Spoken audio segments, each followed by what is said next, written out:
মুমিনের লাগিয়া আল্লাহ আল্লাহ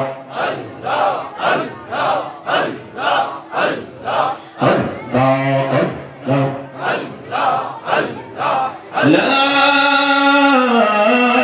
ইলাহা ইল্লাল্লাহ মুহাম্মাদুর রাসূলুল্লাহ সাল্লাল্লাহু আলাইহি ওয়াসাল্লাম। উপস্থিত সম্মানিত উলামায়ে কেরাম, আমন্ত্রিত অতিথিবৃন্দ, দাড়ি পাকা আমার মুরব্বী বাবারা, যুবক ভাইরা, পর্দার অন্তরালে রয়েছেন আমার মা বোনেরা, বিশেষ করে আজকে যারা জগন্নাথ ক্রান্তি মধ্যপাড়া যুব সমাজের উদ্যোগে পঞ্চম বার্ষিক ওয়াজ মাহফিলের আয়োজন করেছেন, টাকা দিয়ে, পয়সা দিয়ে, অর্থ দিয়ে, বুদ্ধি দিয়ে, শ্রম দিয়ে, সার্বিক সহযোগিতার মাধ্যমে সকলের প্রতি আমার আন্তরিক সালাম। আসসালামু আলাইকুম ওয়া রাহমাতুল্লাহি ওয়া বারাকাতুহু। আমরা আল্লাহ রাব্বুল আলামিনের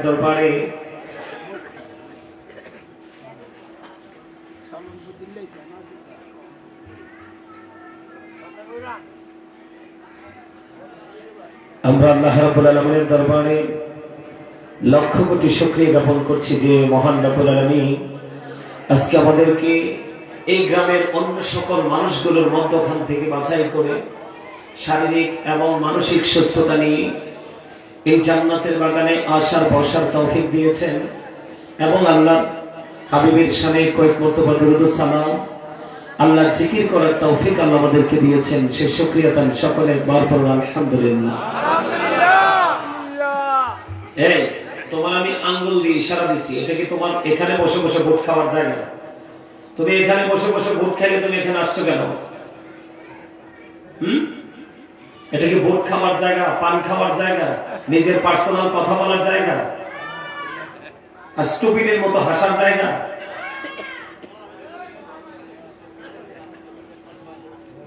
আমি আপনাদেরকে বলি, যারা ভোট নিয়ে আসছেন পকেটে ঢোকান, কারণ এখানটা দেহের খোরাকের জায়গা না, এটা হচ্ছে রুহের খোরাকের জায়গা। কিসের জায়গা? কথা বলেন না কেন? সবাই বলেন কোন কিসের? রুহ কোনটা চিনেননি? চিনবেন করতে কে? পেট ভরে খাইতে পারলে, ঠিক লাগায় ঘুমাইতে পারলে তো দ্যাটস এনাফ। কথা বলেন না কেন? বিশেষ করে এখনকার ফুলাফাইনরা জিজ্ঞেস করলে কিচ্ছু কইতে পারতো না। এখন ফুলাফাইন কইতে পারবো মোবাইলের বাটন কয়টা আছে, মোবাইলের কলিজা কই, গুদ্দা কই, সিনা কই, এগুলো এখনকার ফুলাফাইন কইতে পারবো। কথা বলেন না কেন? কথা বলেন কেন বলছি জানেন? এটা হাসার কথা বলি নাই। যারা বিবেকবান, যারা সেন্স এবিলিটি সম্পন্ন পারসন, তারা বুঝে গেছে। দেখেন আপনাদের ছেলেদের একটা ছেলের মাথায় টুপি নেই। এটা কি মুসলমানের নমুনা? এটা কি গানের আসর? এটা কি সিনেমার জায়গা? এটা কি শুটিং স্পট? এটা কি দর্শনীয় স্থান? তাহলে তোমাদের মাথায় টুপি নেই কেন? বলো বলো, তোমরা হাসো কেন? আবার অসভ্য বেহায়া মতো আমার হাসে। উত্তর দাও আমাকে, বলো তোমরা আমাকে, বলো। কথা বলবেন না প্লিজ, আপনারা কেউ কথা বলবেন এখানে। তোমাদের সমস্যা কি? তোমাদের ঘরে টুপি নাই, পরো নাই কেন? তোমরা কি মুসলমান না? এটাকে বলা হয় কমন সেন্স। তোমাদের সেন্স কাজে লাগে মোবাইলের ক্ষেত্রে, কিন্তু তুমি যে মুসলমান, তোমার যে ধর্মীয় চর্চা করতে হবে, তোমাকে যে ইসলাম নিয়ে তোমাকে স্টাডি করতে হবে, এটা তুমি ভুলে গেছো। আমি আজকে বলি, আলোচনা করতে এসেছি, আলোচনা করব পরে। তোমরা যুবকরা যারা আছে, এই যে মুরব্বী মানুষগুলো দেখো না, এই যে আমার দাদু ভাই যারা আসছে এখানে, আমি তোমাদেরকে বলে দেই, তোমরা আজকে বাড়িতে গিয়ে আজকের দিন, তারিখ, সময় নোট করবো আমার নামটা সব সাথে দিয়া। এই মুরব্বী মানুষগুলো যখন এই দুনিয়া ছেড়ে চলে যাবে, তোমরা দিশা খুঁজে পাবে না, বলে রেখে দিও। তোমরা কোন কুল কিনারা খুঁজে পাবে না। তোমরা রং দেখেছো, কিন্তু রঙের ডিব্বা তোমরা দেখো নাই। তোমাদের জীবন, তোমাদের লাইফ মাত্র স্টার্ট, শুরু। তোমাদের মধ্যে ন্যূনতম ধর্মীয় গানের চর্চা নাই। কন্টিনিউয়াসলি তোমরা মোবাইল নিয়ে ব্যস্ত থাকো। রাস্তাঘাট, দোকানপাট, সৌমনি বাজার, যে কোনো জায়গায় another place, local and high, যে কোনো জায়গায় ছেলেদেরকে দেখলেই দুটো তিনটা একসাথে মোবাইল। কি এমন মোবাইলে তোমার ক্যারিয়ারকে দাঁড় করানোর জন্য, তুমি তোমার ফিউচারকে ব্রাইটনেস করার জন্য, তোমার সোনালী ভবিষ্যৎকে অনিশ্চিত ভবিষ্যতের দিকে নিয়ে যাওয়ার জন্য জাস্ট এই মোবাইলটাই যথেষ্ট। আপনারা কি মনে করবেন আমি জানি না, এই মোবাইল একটা ছেলে এবং মেয়ের চোখ নষ্ট করার জন্য যথেষ্ট। আপনারা দেখবেন, আপনারা যারা আমার মুরব্বী দাদু ভাইরা আছেন, আপনাদের জামানায় কিন্তু চশমার খবরও ছিল না। ছিল? হাজারে দু একজনের চশমা লাগতো না। কিন্তু এখনকার দেখবেন ছোট ছোট বাচ্চাদের কিন্তু দেখবেন ডাক্তারের কাছে সিরিয়াল। কেন সিরিয়াল? মোবাইল এমন একটা জিনিস, এটা শুধু আপনার ছেলেদের চোখ না, এটা ব্রেইন, আপনার অন্তর, ভিতরের যে গুরুত্বপূর্ণ যে অর্গান গুলো আছে সবগুলোকে এটা ড্যামেজ করে দিয়েছে শুধুমাত্র মোবাইল।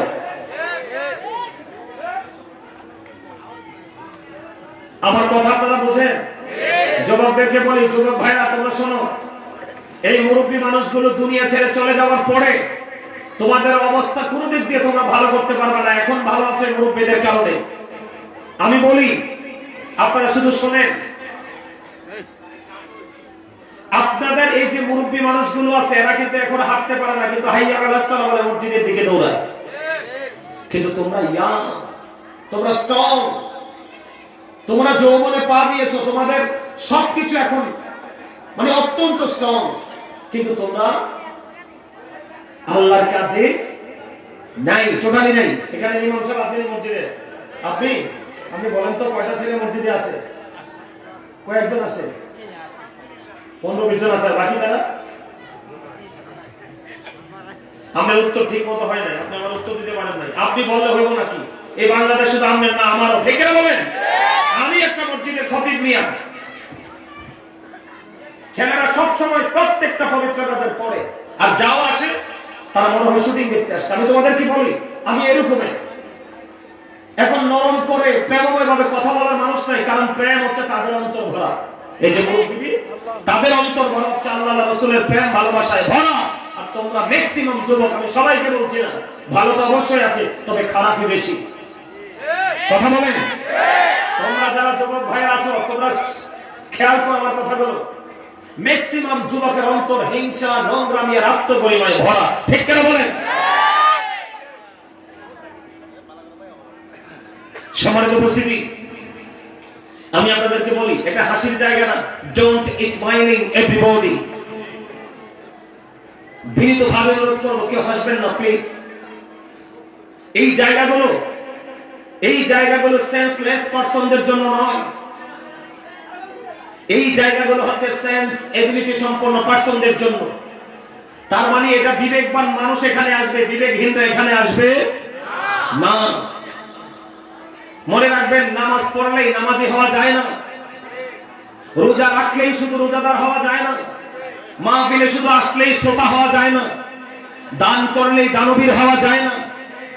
সম্মানিত উপস্থিতি, আমি আপনাদেরকে বলে দিই, সত্যিকারের আল্লাহর প্রিয় বান্দা হতে হলে আপনার মধ্যে গুরুত্বপূর্ণ দুটো জিনিস কন্টিনিউয়াসলি স্টে করে দিতে হবে।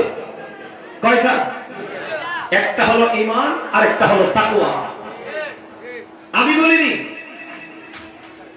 আল্লাহ রাব্বুল আলামিন বলেছেন আল্লাযীনা আমানু, যারা ঈমান এনেছে, ওয়া কানু ইয়াত্তাকুন, এবং তাকওয়া অবলম্বন করেছে, লাহুমুল বুশরা, তাদের জন্য সুসংবাদ, ফিল হায়াতিদ দুনিয়া ও ফিল আখিরাহ।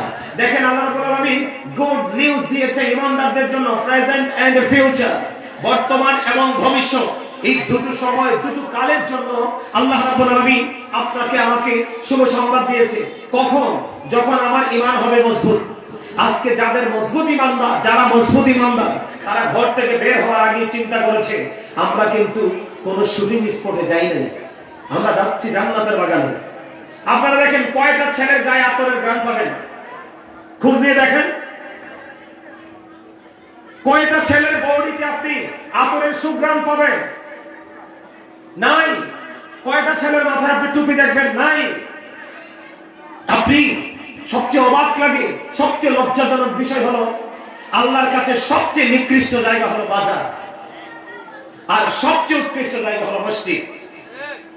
এখন গভীরভাবে খেয়াল করেন, আমি আবারও বলছি, যারা সেন্স এবিলিটি সম্পন্ন পারসন তাদের হৃদয় পর্যন্ত যে পৌঁছাবে কথাগুলো, যাদের বিবেক নাই তাদেরকে আমি আরো বলবো তাদের হৃদয়ে পৌঁছাবে না। কারণ বিবেক হলো আল্লাহর পক্ষ থেকে স্পেশাল এক নূর। যে ব্যক্তিটা বিবেক খাটাতে পারে আপনি মনে করবেন he is very exclusive person. যে ব্যক্তি বিবেক খাটাতে পারে আপনি মনে করবেন সে আপনার আমার চাইতে পুরো ব্যতিক্রম, কারণ আল্লাহ তাকে স্পেশাল গিফট করেছে বিবেক। এই আমি আপনাদেরকে বলছি, আমি কখনোই কাউকে ডাকি না ভাই আপনি মাহফিলে আসেন, এই অভ্যাস আমার নাই। কারণ আমি ডাকলেও আসবে না, তো মালিক কবুল করতে হবে। তো এই সেই সুবাদে আমি আপনাদেরকে বলি, আমি এখানে আলোচনা করতে আসছি। এটা কিন্তু হাসাহাসির জায়গা না, এটা একটা ক্লাস, এটা গুরুত্বপূর্ণ একটা ক্লাস। আপনারা সবাই আমার বাবার বয়সী, চাচার বয়সী, আমি মনে করি আপনারা অনারেবল পারসন, আমি আপনাদেরকে অনার করেই বলছি। আপনারা অ্যাকসেপ্টেবল পারসন, আমি আপনাদেরকে রেসপেক্ট করেই বলছি। এটা একটা ক্লাস, এত গুরুত্বপূর্ণ ক্লাস। দুনিয়ার ক্লাসে গেলে আপনি দুনিয়া সম্পর্কে জানতে পারেন। আর এই দুনিয়া সম্পর্কে আল্লাহ কি বলেছে? শুধুই মাত্র যারা দুনিয়ার পাগল তাদেরকে আল্লাহ একটা মেসেজ দিয়েছে। সূরা আলে ইমরান 185 নম্বর আয়াতের শেষ অংশে আল্লাহ বলেছেন, ওয়ামাল হায়াতুদ দুনিয়া ইল্লা মাতাউল গুরুর। এই দুনিয়ার ভোগ, এই দুনিয়ার জিন্দেগি, দুনিয়ার হায়াত একটা ধোঁকা। কার জন্য? যারা শুধুই মাত্র দুনিয়া নিয়ে ব্যস্ত, তাদের জন্য। আর আপনি এখানে যখন আসবেন, এখান থেকে যখন ক্লাস করবেন, সত্যিকার অর্থে যদি আপনি এখান থেকে ছাত্র হয়ে বসতে পারেন, যিনি নিজেকে মনে করেন যে আমি একজন স্টুডেন্ট, আমি এখানে শিখতে এসেছি, আমি বিশ্বাস করি আপনি এখান থেকে মানুষের মতো মানুষ হয়ে বের হয়ে যেতে পারবেন। কারণ আপনারা মুরব্বী হয়েছেন ঠিকই, কিন্তু আপনারা তো দিন সম্পর্কে তো বুঝেন না বলেই তো আমাদেরকে ডাকেন, তাই তো? তা আজকে যেটা আপনারা শুনতে এসেছেন, দুনিয়ার হিসাবে আপনারা অনেক দামি, কিন্তু আজকে এই জায়গার জন্য আপনারা ক্লাস স্টুডেন্ট বসেছেন, ঠিক না বলেন? তাহলে স্টুডেন্টদের কাজ কি? প্রথম কাজ কি স্টুডেন্টদের? স্টুডেন্টদের প্রথম কাজ হলো stop your mouth everybody. Stop your mouth everybody. সকলের জবানকে বন্ধ রাখতে হবে, ফার্স্ট কন্ডিশন। সেকেন্ড কন্ডিশন হলো you listening my lecture very attentively. এই আচ্ছা এই দুজন আলাদা হয়ে দাঁড়াও। এই দাঁড়াও, এই ঠিক আছে, এবার ঠিক আছে, আমার দিকে তাকা। আপনারা কথা বলেন না, ওরা দাঁড়ায় থাকুক, কিন্তু ওরা দাঁড়ায় থাকুক, ওদের ভালো লাগছে ওরা দাঁড়ায় থাকুক, কথা বলবেন না। আমি বলছি পুরো দায়িত্বটা এখন আমার। আপনারা আমাকে আজকে ক্লাসের জন্য প্রধান টিচার হিসেবে ইনভাইট করেছেন। কি হিসাবে? কথা বলেন না কেন? কি হিসাবে? টিচার। টিচারদের কাজ কি? ইনস্ট্রাকশন দেওয়া। আর স্টুডেন্টদের কাজ কি? লিসেনিং করা। ঠিক কিনা বলেন? ঠিক আছে তো? আপনাদের কথা, আমার কথা, বিশেষ করে যুবক, আমার ওয়াজ আজকে তোমাদের জন্য। কারণ আমার অন্তরে যত ভয়, আমার যত চিন্তা, আমার যত টেনশন তোমাদেরকে নিয়ে। কারণ এরা এদের জীবনে তোমাদের মতো থাকতে ওরা এত অন্যায় করে নাই। কারণ তাদের জীবনে তো অন্যায় করার ফর্মুলাটা এত সহজ ছিল না। তোমাদের জীবনে এসে, তোমাদের এই প্রজন্মে এসে অপরাধ করার ফর্মুলাটা এত ইজি হয়েছে। আমি এই বিষয় নিয়ে পরে আলোচনা করব। আগে তোমাদের মনোযোগটা কিভাবে করতে হবে, কি করলে তোমরা আলোচনা শুনতে পারবে ভালো করে, এবং তোমরা এগুলোকে হৃদয়ে ধারণ করতে পারবে, সেটা আমাকে কি করতে হবে? বলতে হবে। স্টুডেন্টদের প্রথম কাজ হলো স্টপ ইউর মাউথ এভরিবডি। দ্বিতীয় কাজ হলো you listening my lecture very attentively. প্রথমত আপনাদের সবার জবানকে বন্ধ রাখতে হবে। Second condition, you listening my lecture very attentively. আমার কথা সবাইকে মন দিয়ে শুনতে হবে। থার্ড কন্ডিশন, আপনি যদি বলেন আই সেড ডোন্ট অ্যাকসেপ্টেবল, আমি বলবো I say go to your seat out of sight, আপনি বাসায় চলে যাবেন। ঠিক আছে কিনা? কারণ এবার আপনারা আমাকে প্রশ্ন করেন যে হুজুর কেউ তো এভাবে বলেন, আপনি এভাবে বলেন কেন? কারণ এই কারণে বলা, আমাদের বাচ্চাগুলো, আমাদের ছেলেগুলো এখন মসজিদ, মাদ্রাসা, ধর্মীয় চর্চার জায়গাগুলোকে পর্যন্ত তামাশার জায়গা মনে করে। কারণ ওরা যেইভাবে তাকওয়া নিয়ে, যেইভাবে প্রস্তুতি নিয়ে, যেইভাবে মনোবল নিয়ে একটা জান্নাতের বাগানে যাওয়ার কথা, যে ওখানে গেলে আমি আল্লাহর দিদার প্রাপ্ত হতে পারবো, রাসূলের সাথে একটা গভীর প্রেমের বন্ধন তৈরি হবে, কেন আমার একদিন মরতে হবে, হিসাব দিতে হবে, এই যে মানুষের যে কমন সেন্স, এগুলো কিন্তু নাই আমাদের এখনকার ম্যাক্সিমাম যুবকের মধ্যে। হাজারের মধ্যে দুই একটা পাই, এটা তো আমাদের কাম্য নয়, এটা তো আমরা প্রত্যাশা করতে পারি না। কারণ এদিকে দেখান, এই যে আমার দিকে দেখান, আমি একজন মানুষ, এটা বাংলাতে বলা হয়, ইংলিশে কি বলা হয়? Men. Thank you very much, absolutely right my dear younger brother. ছোট্ট বাচ্চা কনফিডেন্স উত্তর দিয়ে দিয়েছে মেন। সে মেন বলাতে আমি খুশি হই নাই, মানে তার যে মনোযোগ দেয় এদিকে, এতে আমি খুশি হয়েছি। কি ইংলিশে কি বলা হয়? মেন অথবা পারসন। খেয়াল করেন। আর আল্লাহর কোরআনের ভাষাটাকে কি বলা হয়? আল্লাহ কখনো বলেছেন ইয়া আইয়ুহান নাস, আবার কখনো বলেছেন ইয়া আইয়ুহাল ইনসান। মিনিং কিন্তু একটা, তার মানে অর্থ কিন্তু একটাই, মানুষ। মাথা থেকে পা পর্যন্ত এই স্ট্রাকচারটাকে বোঝানো হয়েছে। কিন্তু এটা তো আসল মানুষ নয়, এটা কিন্তু আসল মানুষ নয়। এই মানুষটার ভিতরে আরেকটা মানুষ আছে, যেটাকে ইংলিশে বলা হয় সোল, বাংলাতে বলা হয় আত্মা, আর আল্লাহর কোরআনের ভাষায় বলা হয় রূহ। আল্লাহ বলেছেন say the soul is the word of my Lord। আল্লাহ বলেছেন কওলির রূহু মিন আমরি রাব্বি। আল্লাহ বলেছেন first tense, present tense, future tense. খেয়াল করেন, যখন আপনার আমার দেহের মধ্যে আত্মা ছিল না, তখন কিন্তু আপনি আমি মানুষ না। আমার কথা বলা ঠিক? আরে ভাই, আপনার আমার দেহ তো বাবা মার মাঝে। আপনার আমার দেহটা তৈরি হয়েছে কার মাধ্যমে? বাবা এবং মায়ের মাধ্যমে। সন্তানের বডি যে তৈরি হয়, এই সন্তানের হাড় যে আমাদের শরীরে হাড়, এই হাড় হয় বাবা থেকে। আর আমাদের শরীরে যে গোস্তগুলো আছে, এগুলো হয় মা থেকে। আমরা বাবা মায়ের মধ্যে ছিলাম কোনটাই? দেহটা।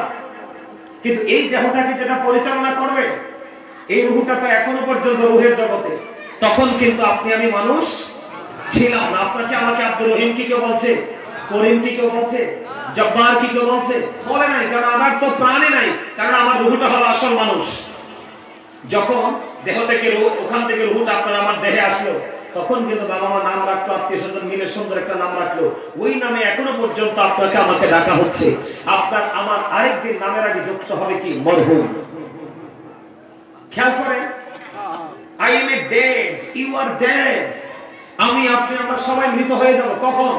খেয়াল করেন, যখন রূহটা ছিল না, তখন আপনি আমি ছিলাম না, ফার্স্ট টেন্স। এখন আপনার আমার মধ্যে রূহটা আছে, আমি মানুষ, প্রেজেন্ট টেন্স। আরেকদিন এই দেহ থেকে রূহটা বের হয়ে যাবে, তখন কিন্তু আপনার আমার নামের আগে যুক্ত হবে মরহুম, ফিউচার টেন্স। ঠিক কিনা বলেন? তাহলে এখানে আমি আপনাদেরকে বোঝাতে চাচ্ছি যে মানুষের আসল সত্তা কি, দেহ নাকি আত্মা? থ্যাংক ইউ, থ্যাংক ইউ, একটু ওয়াজ বুঝে গেছে। মানুষের আসল সত্তা কি? আত্মা। আত্মাটা থাকলে আমি আছি, আত্মা না থাকলে আমি আপনি নাই। ঠিক না বলেন? তাহলে এখানে কি আপনার আমার দেহটা থাকবে, না দেহের পাশাপাশি রূহটাকে স্ট্রংলি রাখতে হবে? আত্মাটাকে রাখতে হবে না? কারণ মানুষ কয়টা পেলাম? কথা বলেন না। মানুষ কয়টা পাইলাম? দুইটা। তো দুইটা মানুষের খাবারও তো দুইটা। কথা বলেন না। আমি সমাজে বুঝাই, আপনার ঘরে মানুষ আছে, মেহমান আছে দুইজন। কয়জন? খাবার কি একজনে দিবেন না দুজনে দিবেন? দুজনে তো দিতে হবে। তো ঠিক তেমনি আপনি আমি, আমাকে দেখতে একজন লাগলেও আমি কিন্তু দুইটা, কারণ আমার বাহির একটা, ভিতর আরেকটা। ওয়াজ সহজে যারা বুঝতে পারেন, এই জন্য আপনাদেরকে এই জায়গাতে নিয়ে আসছি। তো দেহটা পৃথিবীতে বিচরণ করে, জন্মও কিন্তু পৃথিবীতে বাবা এবং মায়ের মাধ্যমে। ঠিক না বলেন? রূহের জন্ম কিন্তু এখানে না। রূহের জন্ম কোথায়? এখানে নয়। সমাজ উপস্থিতি, ওয়াজ বুঝতে হবে। এটা এত বড় একটা ইউনিভার্সিটি, এটা এত বড় একটা টিচিং প্রফেশন। এইটাতে আপনি যদি এটাকে বুঝতে না পারেন, তাহলে আপনার লাইফ কখনো চেঞ্জ হবে না, পরিবর্তন হবে না জীবন। মানুষ পাইলাম কয়টা? আমরা দুনিয়াতে চা দোকানে গেলে চা পাই, কাচ্চি ডাইনে গেলে কাচ্চি পাই। একটা এক্সাম্পল দিলাম আর কি, মানে আপনি আমি যেখানেই যাই দুনিয়ার খাবার পাই, তাই না? তাহলে আমরা দেহেরটা মিলাই দিলাম, দেহের খাবার পেয়ে গেলাম, কিন্তু ভিতরে যে আরেকটা মানুষ আছে, এই মানুষকে আমরা শান্ত করবো কিভাবে? ওই মানুষের তো খাবার লাগবে। এই মানুষকে শান্ত করার জায়গা হলো মসজিদ, এই মাহফিল, আল্লাহর ওলিদের দরবার, আলেমদের মজলিস। তাহলে এখানে কি আপনি বসে বুট খাবেন নাকি রুহের খাবার দিবেন? কথা বলেন। এখানে কাকে শান্ত করতে আসছেন? ভিতরের মানুষটাকে। কোনটাকে? কারণ দুনিয়ার খাবার খেলে দেহে শান্তি মিলে, প্রাণ ভরে তাকওয়া নিয়ে আমল করলে রুহের শান্তি মিলে। দুনিয়ার শান্তি দুনিয়াতে ফিনিশ, কিন্তু রুহের শান্তি দুনিয়া থেকে আখের পর্যন্ত যায়। তাহলে আপনাদেরকে বুঝে নিতে হবে আমরা এখানে আত্মার প্রশান্তির জন্য এসেছি। কথা বলেন। এখানে আমাদের একটা মার্কেটিং হবে, সেটা হলো রুহের মার্কেটিং। বুঝতে পেরেছেন? এখন এই রুহের মার্কেটিং কি? রাসূল বলেছেন, ফয়সালা দিয়েছেন রাসূল। রাসূল বলেছেন তোমরা যখন জান্নাতের বাগানে যাও, কি করো? আপনি জান্নাতের বাগানে আসবেন কার কাছে? আল্লাহর ঘরে। আজকে তো এই জান্নাতের বাগান আল্লাহ ওয়া রাসূলের প্রেমের বাগান, ঠিক না বলেন? মূলত আল্লাহর দিকে এসেছেন, কিন্তু নিয়ামতটা নেবেন কার কাছ থেকে? আলেমদের কাছ থেকে। কার কাছ থেকে? আজকের জন্য নিয়ামত কি? আলোচনা না? কথা বলেন। আপনারা কথা বলতে হবে।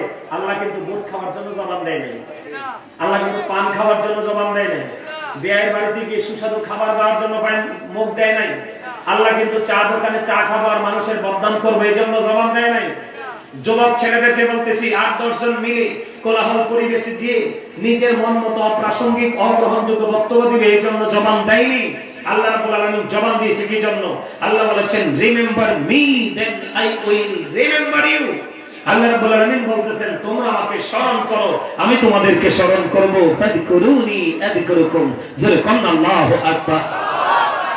এই যে আল্লাহু আকবার বলছেন না? কথা বলেন। এই আল্লাহু আকবার বলছেন, এটাও তো জিকির। সুবহানাল্লাহ বলেন। এই যে সুবহানাল্লাহ বলছেন না, এটাও জিকির। এজন্য আল্লাহ রাব্বুল আলামিন আপনাকে আমাকে জবান দিয়েছে কি জন্য? আল্লাহ জিকির করার জন্য। কি করার জন্য? আরো জানে আল্লাহ বলেছেন remember me then I will remember you. ফাযকুরুনি আযকুরুকুম। তোমরা আমাকে স্মরণ করো, আমি তোমাদেরকে স্মরণ করব। দেখেন কেমন কন্ডিশন।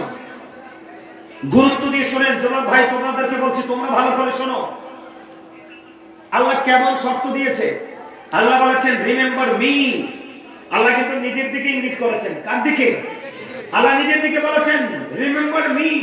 তোমরা আমাকে কি করো? স্মরণ করো। Then I will remember you. Allah বলেছেন তারপরে আমি তোমাদেরকে স্মরণ করব। এখনকার মানুষের দুঃখ কেন পোহায় না? দুঃখ কেন শেষ হয় না? যন্ত্রণা কেন শেষ হয় না? বিশেষ করে সবচেয়ে বেশি বিপদ অপেক্ষা করে এই প্রজন্মের যুবকদের জন্য। কারণ যুবকদের কাছে টোটালি আল্লাহ এবং আল্লাহ রাসূল নাই। তোমার কথা বল না কেন? আরো জোরে। আমি কি ভুল বললাম? কথা বলেন। আল্লাহ কি বলেছে? তোমরা আমাকে স্মরণ করো, তাহলে আমি তোমাকে স্মরণ করব। এখন আমি যদি আল্লাহকে না ডাকতে পারি, তাহলে আল্লাহর কাছ থেকে নিয়ামত চাওয়া একটা স্টুপিড মানুষ ছাড়া কিছুই হতে পারে না। যিনি আল্লাহকে আগে স্মরণ করে, কি করে? যেমন আজকে আপনারা মাহফিলে এসেছেন, কোথায় নিয়ত করে আসছেন? আল্লাহ গো, কতদিন পর্যন্ত দুঃখে ভুগতেছি, আজকে গাজী সুলাইমান আল কাদরী সাহেব আসতেছে, আখির মুনাজাত দেবে, অনেক সময় ধরে তোমার জন্য সময় ব্যয় করব, কিন্তু শেষ সময় তুমি আমার দোয়াটা কবুল করে নিও। জোরে বলেন আমিন। তাহলে আপনি কি করলেন? আল্লাহর স্মরণে আগে আসলেন, যাওয়ার সময় আল্লাহকে ডাক দিলেন, আল্লাহ গো তোমার জন্য তো এসেছি, তোমাকে পাওয়ার জন্য এসেছি, আল্লাহ আমাকে কবুল করে নাও। এখানে কত মানুষ এসেছে, যেখানে 40 জন মানুষ থাকে, এখানে একজন থাকে আল্লাহর মাহবুব বান্দা। এই একজনের উসিলায় আল্লাহ সবাইকে কবুল করে নিবে। জোরে জোরে বলেন আমিন। আর জোরে বলেন আমিন। আর জোরে বলেন আমিন। আমার হিসাব বুঝতে পেরেছেন? আমার আলোচনার বিষয় কিন্তু অন্যদিকে, তারপর আমি আপনাদেরকে অ্যাক্টিভ করার জন্য, এক্সপেরিয়েন্স মেইন হিসেবে প্রিপেয়ার করার জন্য আমি আপনাদেরকে কথাগুলো বুঝালাম। তারপর আরেকটু বলি, এখানে আসছেন কার কাছে? আপাতত আল্লাহর স্মরণে, রাসূলের স্মরণে আসছেন, কিন্তু আসছেন কার কাছে? হুজুরের কাছে না? হুজুরের কাছে তো আসছেন। হুজুর না থাকলে গিয়ে থাকবেন নি? হুজুরের আলোচনা তো শুনতে আসছেন। দেখেন আল্লাহ সাধারণ মানুষকে বাঁচানোর জন্য কত সহজ করে দিয়েছে। কেন? আল্লাহ রাব্বুল আলামিন বলতেছে, আল্লাহ রাব্বুল আলামিন বলতেছে, join with my dear people, come to my paradise. সুবহানাল্লাহ বলেন না? সুবহানাল্লাহ। আপনারা কি আমার কথাগুলো স্পষ্ট বুঝেন? আরো জোরে বলেন। আল্লাহ কি বলে? আল্লাহ বলতেছে, দিকে তাকান, আল্লাহ বলতেছে join with my dear people, তোমরা আমার প্রিয় লোকেদের সাথে যুক্ত হও। কাম টু মাই প্যারাডাইস, আমার জান্নাতে চলে আসো। যেরকম না সুবহানাল্লাহ। কে বলেছেন? আল্লাহ বলেছেন ফাদখুলি ফি ইবাদি ওয়াদখুলি জান্নাতি। আল্লাহ বলেছেন join with my dear people, তোমরা আমার প্রিয় লোকেদের সাথে যুক্ত হও। কাম টু মাই প্যারাডাইস, আমার জান্নাতে চলে আসো। যেরকম সুবহানাল্লাহ। তার মানে হক্কানি আলেমদেরকে সাধারণ মানুষ যখন ভালোবাসবে, হক্কানি আলেমদেরকে ভালোবাসা মহব্বত করা আরেকটা সাধারণ মানুষের জান্নাতের দলিল। সুবহানাল্লাহ। মজা হয় নাই তো? খাবারে লবণ না দিলে খাবার মজা হয়নি তো। খাবারের স্বাদ বাড়ায় লবণ, ইবাদতের স্বাদ বাড়ায় প্রেম। কথা বলে না কেন? খাবারের স্বাদ বাড়ায় কিসে? লবণ। লবণ না দিলে যায় কিছু দেন, কিন্তু স্বাদ হয় না। ঠিক আপনি আমল যতই করেন, সত্যিকার অর্থে আল্লাহ রাসূলকে ভালোবাসতে না পারলে আপনার কাছে কিন্তু ইবাদত কখনো মজা লাগবে। তাহলে আপনাকে আমাকে আগে কি করতে হবে? ইবাদত করার আগে আমাদেরকে আপনাকে আমাকে আগে প্রেমের ট্রেনিং নিতে হবে। ঠিক কিনা বলেন? আরো জোরে বলেন, আরো জোরে। আমরা যারা জান্নাতের বাগান আসছি আল্লাহর কাছে, আমরা আজকে জান্নাতি মেহমান। আমাদের গ্রামে কি মানুষ নাই? আছে না? এরা আসছেনি? আসে নাই, কিন্তু আপনারা আসছেন। যারা আসছেন তাদেরকে বলছি, আপনাকে আমাকে আল্লাহ কবুল করেছে, তাই আমরা আসতে পেরেছি। আল্লাহ না চাইলে আপনার আমার বাপেরও ক্ষমতা নেই এখানে আসা। তাহলে বুঝতে হবে অন্য বাইরে যারা আছে, বাইরের তাদের তুলনায় আমরা কিন্তু একটু ব্যতিক্রম। আল্লাহ রহমত দিয়েছি, এসেছি। আর যাদেরকে আল্লাহ কবুল করে নাই তারা আসতে পারে নাই। আল্লাহ আমাদের সবাইকে ওই আখির পর্যন্ত আল্লাহর গোলামি করার তৌফিক দান করুক। সকলে বলেন আমিন। বলেন আমিন। সম্মানিত উপস্থিতি, কথা বলবেন না।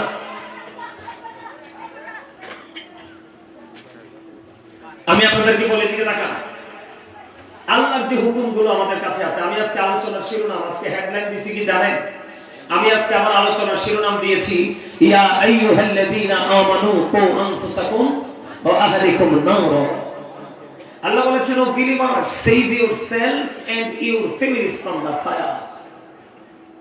আল্লাহ ঈমানদারকে ডাক দিয়েছে, কিন্তু আল্লাহ ইয়া আইয়ুহাল্লাযীনা আমানু বলেছে।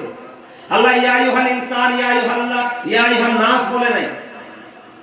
আল্লাহ ঈমানদারকে ডাক দিয়েছেন, কারণ আল্লাহ জানে একমাত্র ঈমানদারদের হৃদয় পর্যন্ত এই কথাগুলো পৌঁছাবে।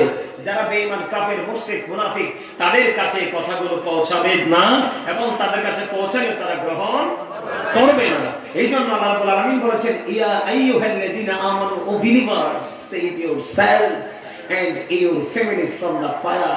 আল্লাহ ঈমানদারকে ডেকে বলেছেন, তুমি জাহান্নাম থেকে বাঁচো এবং তোমার পরিবারকে, আহালকেও জাহান্নাম থেকে বাঁচাও। তো আমি আজকে আপনাদেরকে বাঁচানোর জন্য রাস্তা দেখাবো। সব রাস্তা তো আর একদিনে দেখানো যায় না, তবে যতগুলো রাস্তা আছে এর মধ্যে আজকে দুই একটা রাস্তা নিয়ে আমি আলোচনা করব। আপনারা আমার সাথে থাকবেন তো? নাকি চলে যাবেন? থাকবেন? আপনাদের চেহারায় বলে, মানসিকতায় বলে আপনারা যাবেন না।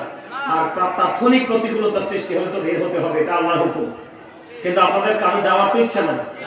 যাদের যাওয়ার ইচ্ছা নাই তাদেরই আলোচনার মধ্যে হৃদয়টা ধাবিত হবে। আর যারা বসে বসে চিন্তা করবে যে হ্যাঁ এটা আমার জানি কোন সময় দিব, এই চিন্তা করলে কিন্তু সময় ঠিকই চলে যাবে, ডেইলি আলোচনা ঢুকবে না। সম্মানিত উপস্থিতি, এখন কিন্তু আমরা মুসলমান হিসাবে প্রত্যেকটা জায়গাতে আমরা কি বিতর্কিত। বলে কেমনে? আজকের দিনটাতে দেখেন, আজকের দিনটাতে দেখেন, একটু আগে বলতে চেয়েছিলাম, কিন্তু আমরা বাড়ি থেকে বাজারে যাই, বাজারে যাওয়ার সময় কিন্তু আমরা ঘরের ড্রেসটা চেঞ্জ করে যাই। কথা বলে না কেন? আমরা বাড়িতে যে পোশাকটা পরি, এটা পরে কি বাজারে চলে যাই না, একটু ভালো পোশাকটা পরে যাই। অথচ ওটা মুসলমানের জন্য নিকৃষ্ট জায়গা। কি জায়গা? ক্রেতা এবং বিক্রেতা, এই একজন বেচবে আর একজন কিনবে, এইটুকুর মধ্যে সীমাবদ্ধ থাকে। অতিরিক্ত বাজারে, দোকানে, সমনিতে যারা সময় দিবে এরা মোটেও ভালো মানুষ নয়। বাজারে, সমনিতে, দোকানিতে কোনো কারণে কোনোভাবেই গ্রহণযোগ্য না ওভার সময় দেওয়া। আপনি ওখানটা নিকৃষ্ট জায়গা, ওই জায়গাটা আপনি ড্রেস চেঞ্জ করে যান।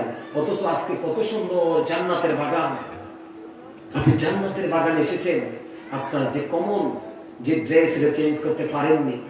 আজকে আপনার আসার কথা ছিল সুন্দর পাঞ্জাবি পরে, সুন্দর টুপি মাথায় দিয়ে, গায়ে আতর লাগিয়ে যখন আপনি হেঁটে হেঁটে আসবেন, আশেপাশের মানুষ সুঘ্রাণ পাবে। কি সুঘ্রাণ আসছে থেকে? জান্নাতের মেহমান জান্নাতে প্রবেশ করছে। সুবহানাল্লাহ বলেন না? কিন্তু আমাদের বাচ্চাদের, আমাদের ছেলেদের এই থিঙ্কিং কি আছে? নেই। এটার জন্য কিন্তু দায় নিতে হবে বাবা মাকে। কাকে? কথা বলেন না কেন? বাবা মাকে। কারণ বাচ্চা হলো কাদামাটির মতো। বাচ্চা কার মতো? কাদামাটির মতো। আপনি ওদেরকে যেভাবে তৈরি করবেন ওভাবেও তৈরি হবে। এখনো কিন্তু ওদের ব্যক্তিগত চেঞ্জ কিন্তু একটি হয় নাই। তারা আপনার উপরে ডিপেন্ডেন্ট। আমার কথা নয়, আমার কথা শোনেন। এই সীমানা থেকে এই সীমানা পর্যন্ত যাদের কথা বলার ইচ্ছা আছে, আমি আবারও বলছি, গো টু প্যারাডাইস। জান্নাতে যেতে পারবে? কথা বলে না, পারবে? দেখছেন নি? বুঝা লাইছে তো, বুঝা বলাইছে। প্যারাডাইস মানে হচ্ছে জান্নাত, ইংলিশে প্যারাডাইস বলা হয়। সম্মানিত উপস্থিতি, আমরা কোথায় যাব? কোনো কথা কয় না কেন? আরে ভাই, আমাদের ইচ্ছা কি জান্নাত? কি কথা বলেন? কি জান্নাত? তো আপনি কি ইচ্ছা করে করে বসে থাকলে বলে চাকরি করতে হইব না? চাকরি করলে না বিকেলে বেতন পাইতে, আর বেতন পাইলে না সকালে বিকেলে আসার সময় বাচ্চার জন্য আঙ্গুর ফল নিয়ে আসছেন। কারণ আপনি চাকরি করেন না, বেতন পাবেন কোথেকে? আর বেতনই পাইলেন না, বাচ্চার কান্না থামাবেন কিভাবে? কথা বলেন? দুনিয়াটা যেমন এই সিস্টেমে চলে, আপনার আখিরাত এই সিস্টেমে যাবে। আমি আপনাকে বলি, কবরের রূপ হবে দুইটা। কয়টা? একটা হবে ইংলিশে যেটাকে বলা হয়, একটাকে বলা হয় প্যারাডাইস, আর একটাকে বলা হয় হেল। তার মানে একটা হলো জাহান্নাম আর একটা হলো জান্নাত। রাসূল বলেছেন, আল-কবরু রাউজাতুম মিন রিয়াদিল জান্নাতি আও হুফরাতুম মিন হুফারিন নার। রাসূল বলেছেন, কবরটা জান্নাতের একটা বাগান হবে, আবার জাহান্নামের একটা গর্ত হবে। যাদের কবর জান্নাত হবে, খেয়াল করেন, দুনিয়ার মানুষ দেখে মাত্র 3.5 হাত ঘর, কিন্তু হাদিস শরীফে আসছে জান্নাতীদের কবরটা দৈর্ঘ্য এবং প্রস্থে 70 গুণ প্রশস্ত হবে। আপনাদের কাছে সুবহানাল্লাহ। দৈর্ঘ্য এবং প্রস্থে কি হবে? 70 গুণ প্রশস্ত হবে। কি হবে? এবং তাদের কবরটা নূরের আলোয় আলোকিত হয়ে যাবে। তারা পৃথিবীতে আসতে চাইবে, ফেরেশতারা বলবে না, আর পৃথিবীতে ফিরে যাওয়ার সুযোগ নাই, তোমরা নতুন বরের মতো ঘুমিয়ে যাও। সুবহানাল্লাহ বলেন না? আরে ধরে সূরা বাকারাতে আসছে, আল্লাহ নাকি তাদের জন্য জান্নাতের খাবার বরাদ্দ রাখছে। ইনদা রাব্বিহিম ইউরযাকুন, দে রিসিভ ফুড ফ্রম আল্লাহ। তারা আল্লাহর কাছ থেকে জান্নাতে খাবার পেয়ে যাবে। আর যাদের কবরটা জাহান্নাম হবে,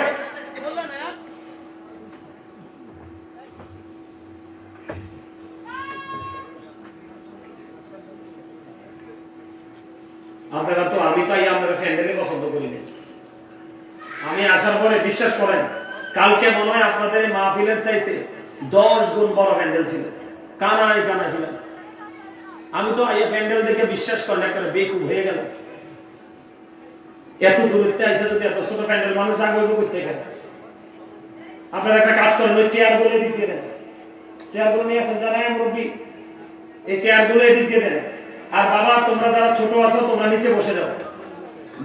কম বয়সী ছেলেরা মুরব্বীদের পাশে বসে, এটা সরব। এই যে মুরব্বীর উপরে নিচে বসছে, তোমরা উপরে বসছো, এটা বেয়াদবি তো। মুরব্বীদেরকে তোমরা চেয়ার দিয়ে দাও।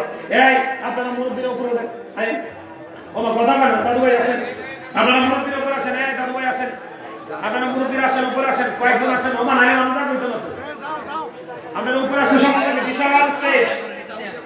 এদিকে আসেন, এই যে আপনি আসেন, এদিকে আসেন। আচ্ছা, আপনি কথা বললেন না, আমি সিস্টেম করতেছি। দাদু ভাই বসেন। আপনারা মুরব্বীরা উপরে আসেন না। আরে বাবারে, আপনার উপরে আসার সমস্যা কি? এখন আমি কি ছেলেদের কি কথা? বাবা, তোমরা কি আসবা উপরে? এরা তো আসবে না, কেন? আপনারা মুরব্বীরা নিচে। আপনারা মুরব্বীরা আসেন, উপরে আসেন।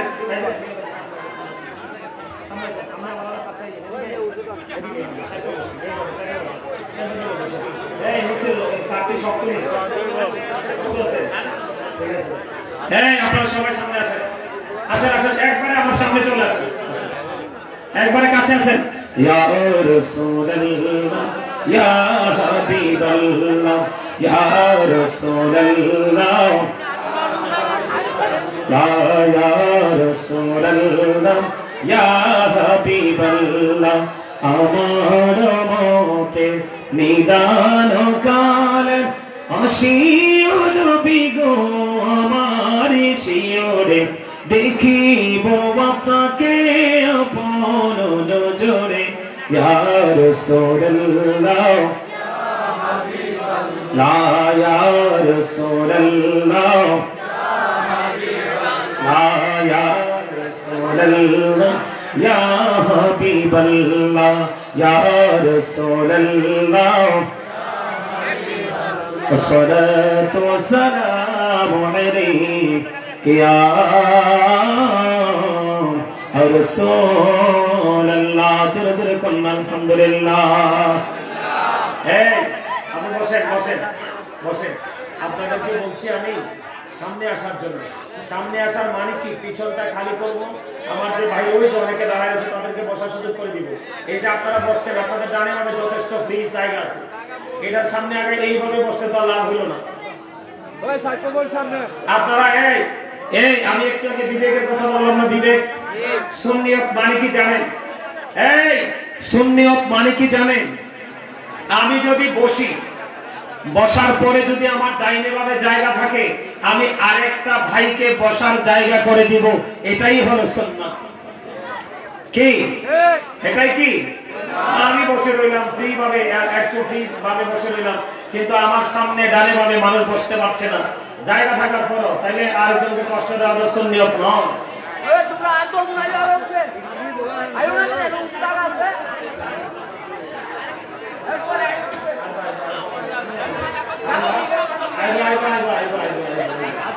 আপনারা কথা বলিয়েন না কথা বলিয়েন না কথা বলিয়েন না প্লিজ কথা বলিয়েন না চুপি চুপি আসা যায় মানে নীরবেও কিন্তু আসা যায় কারণ আপনাদের জায়গা ছোট আপনাদের জায়গা ছোট মানুষ জায়গা হচ্ছে না আপনারাই তো যতটুকু সম্ভব আর কি যতক্ষণ যতজনকে যায় আমার তো মনে আমি আলোচনা ধরলে একটু করে আরো মানুষ আইসা করবে জায়গা হইতো না তো এই জন্য এই যে জায়গাটা একবারে ফ্রি এই যে বাবা তুমি হেরাম দিছো কেন জোতাটা হাতে নিয়ে চলে আসো জুতাগুলো হাতে নিয়ে চলে আসো না সামনে আসেন সবাই কাছাকাছি হয়ে এখন তো এমন না যে গরম এই আমি এমন ভাবে বলছি মনে হচ্ছে একজনের সাথে একজনের শত্রুতা আছে বাপরে বাবা হ্যাঁ গায়ে আমার গাওয়া লাগবে ঘুমোই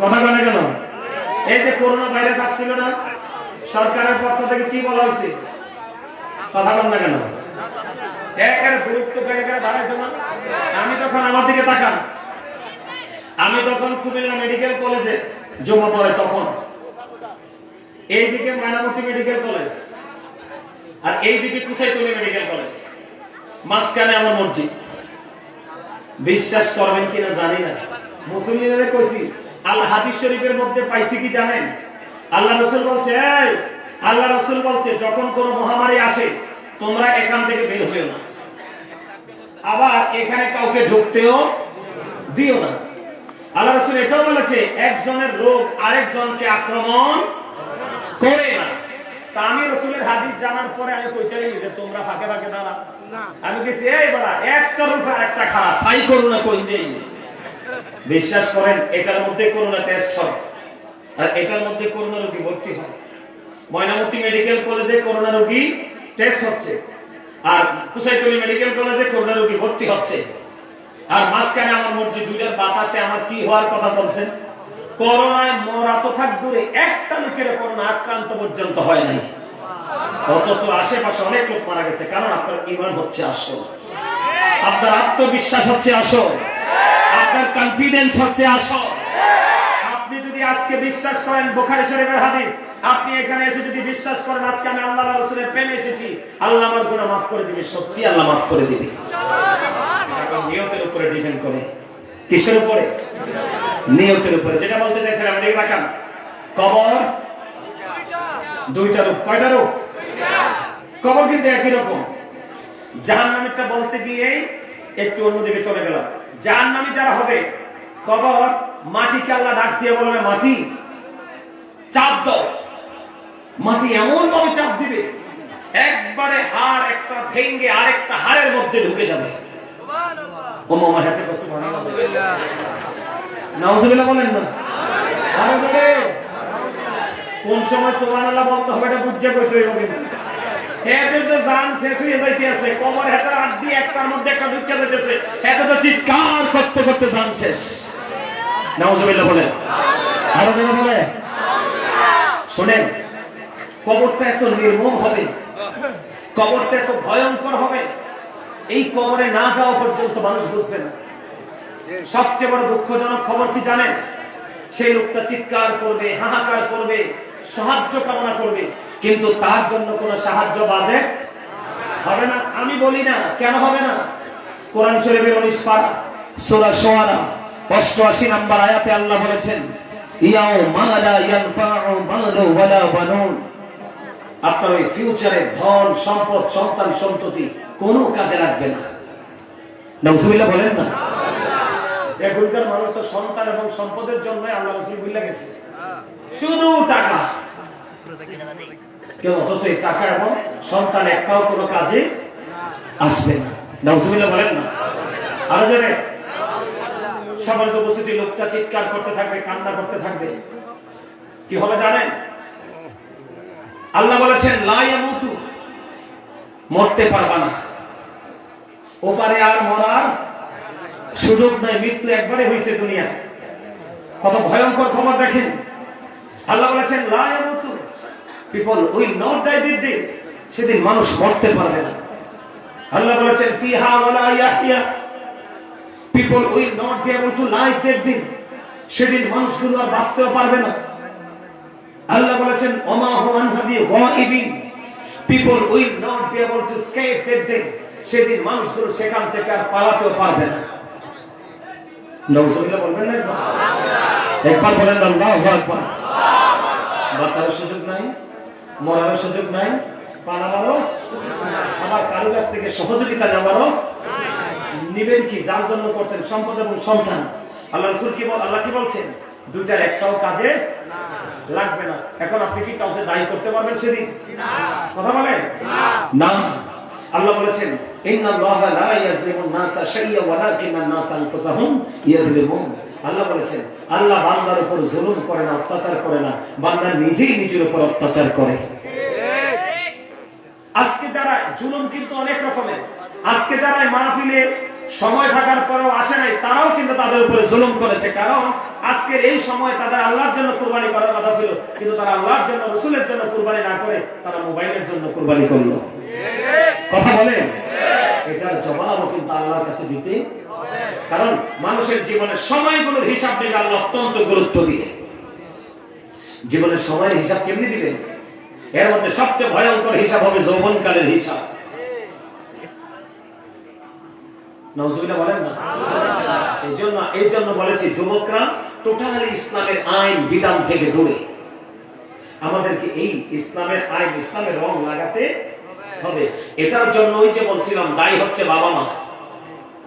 এখনকার আপনাদের এলাকায় আছে কিনা জানি না, এখনকার ম্যাক্সিমাম ছেলেরাই কিন্তু একটু টাকার মুখ দেখলে ভালো করে, ভালো ঘর থেকে, মানে দুনিয়ার ভালো আর কি, দিন ধর্মের ভালো না, মানে ধরেন একটু বড় লোক টাইপের ঘরের একটা মেয়ে আনতে পারলে মা আব্বার বাধ্য উঠতে গেছে।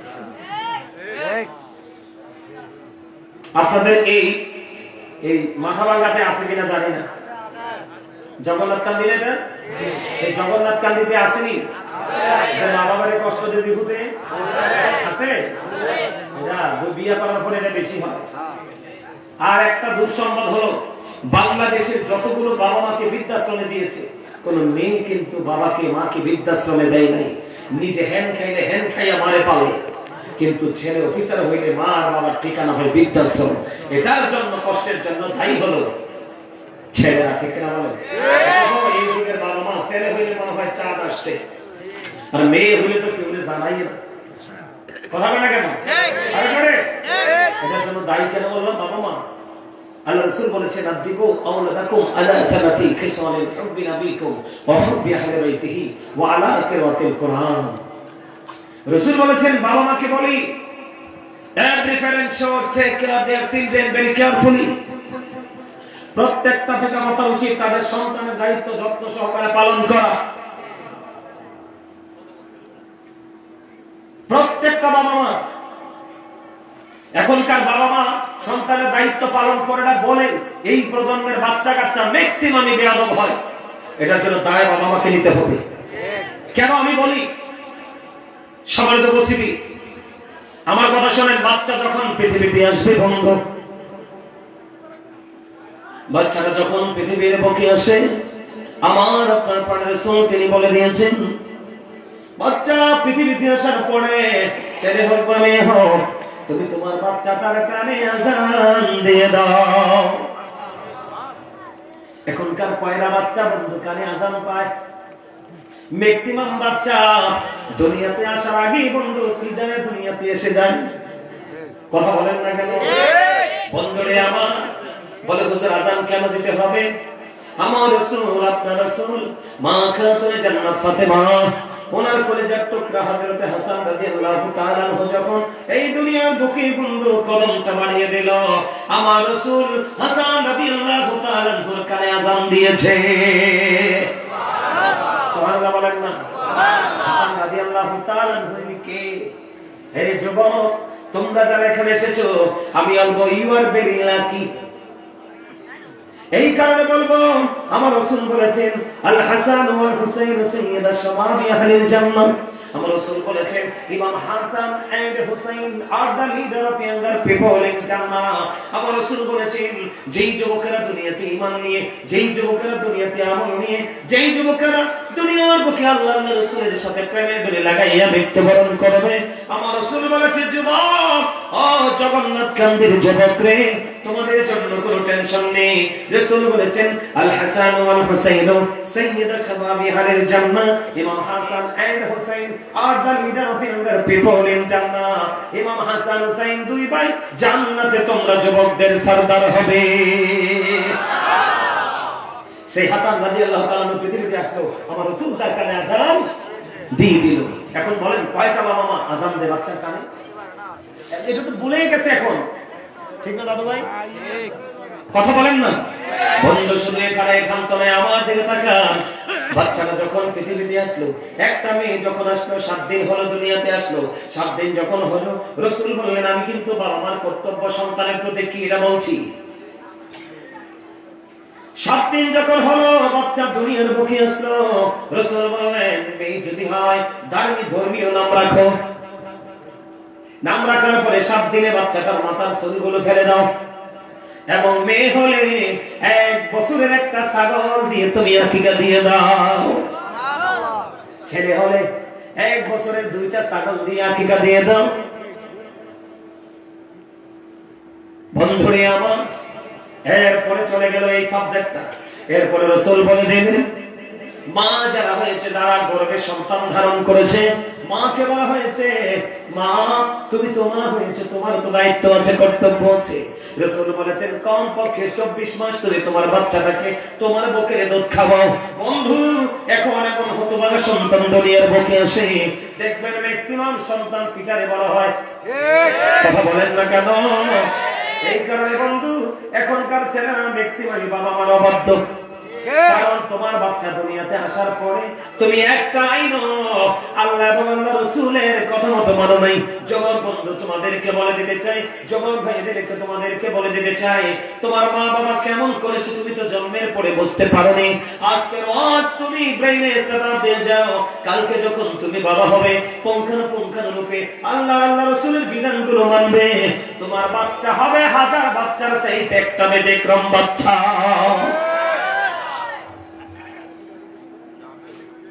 আমার কথা আপনারা বুঝতেছেন নি? এই জন্য যুবক, মাকে বলা হয়েছে, মা মা গো, তোমার বাচ্চাটাকে তুমি 2 বছর বুকের দুধ খাওয়াও।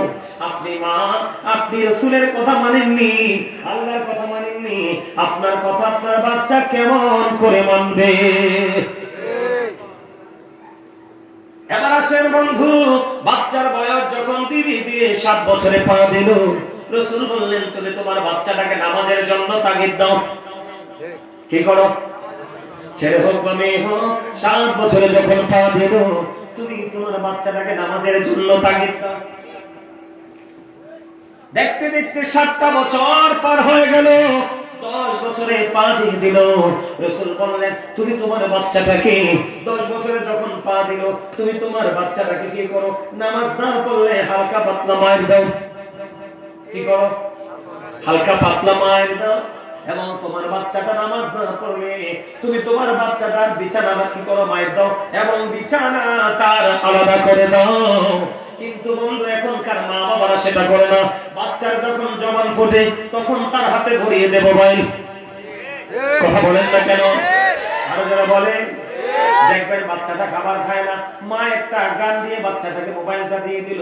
বাচ্চাটা বিষ খাইছে না খাবার খাইছে খবর নাই, মুখে দিতেছে তো বলতেছে এই পর্যন্ত আসে। কথা বলেন ঠিক না ঠিক? সবচেয়ে বড় ভয়ঙ্কর কথা হলো এখনকার মারা বাচ্চাকে বাবাকে মাদ্রাসার শিক্ষা, ধর্মীয় শিক্ষা, নামাজ শিক্ষা দূরের কথা, বাচ্চার যখন স্কুলে ভর্তির সময় হয় ইসলাম কোরআন হাদিসের কথার কোনো তোয়াক্কা করে না। তারা খোঁজে শুধু ইংলিশ মিডিয়াম কিন্ডারগার্টেন। আমি কি ভুল বললাম? আপনি কোনটা, আপনি বাবা হিসাবে বুকে হাত দিয়ে বলেন আপনি রাসূলের কোন আইনটা মেনেছেন? বাচ্চাটা বুঝতে শিখেছে, ব্রেইনে সেটআপ দিতে শিখেছে। আল্লাহ রাসূল তখন বলেছে কি জানেননি? আল্লাহ রাসূল তখন বলেছেন দেব আওলাদাকুম আলা তালাতি খাসাবিন হুব্বি নবীকুম হুব্বি আহলি বাইতিহি ওয়া আলা কিরাতিল কোরআন। রাসূল বলেছেন তোমরা তোমাদের সন্তানদেরকে তিনটি বিষয়ে শিক্ষা দাও।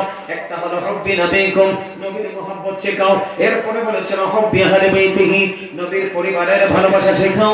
ওয়া আলা কিরাতিল কোরআন, তোমরা তোমাদের সন্তানদেরকে কোরআন তেলাওয়াত শেখাও।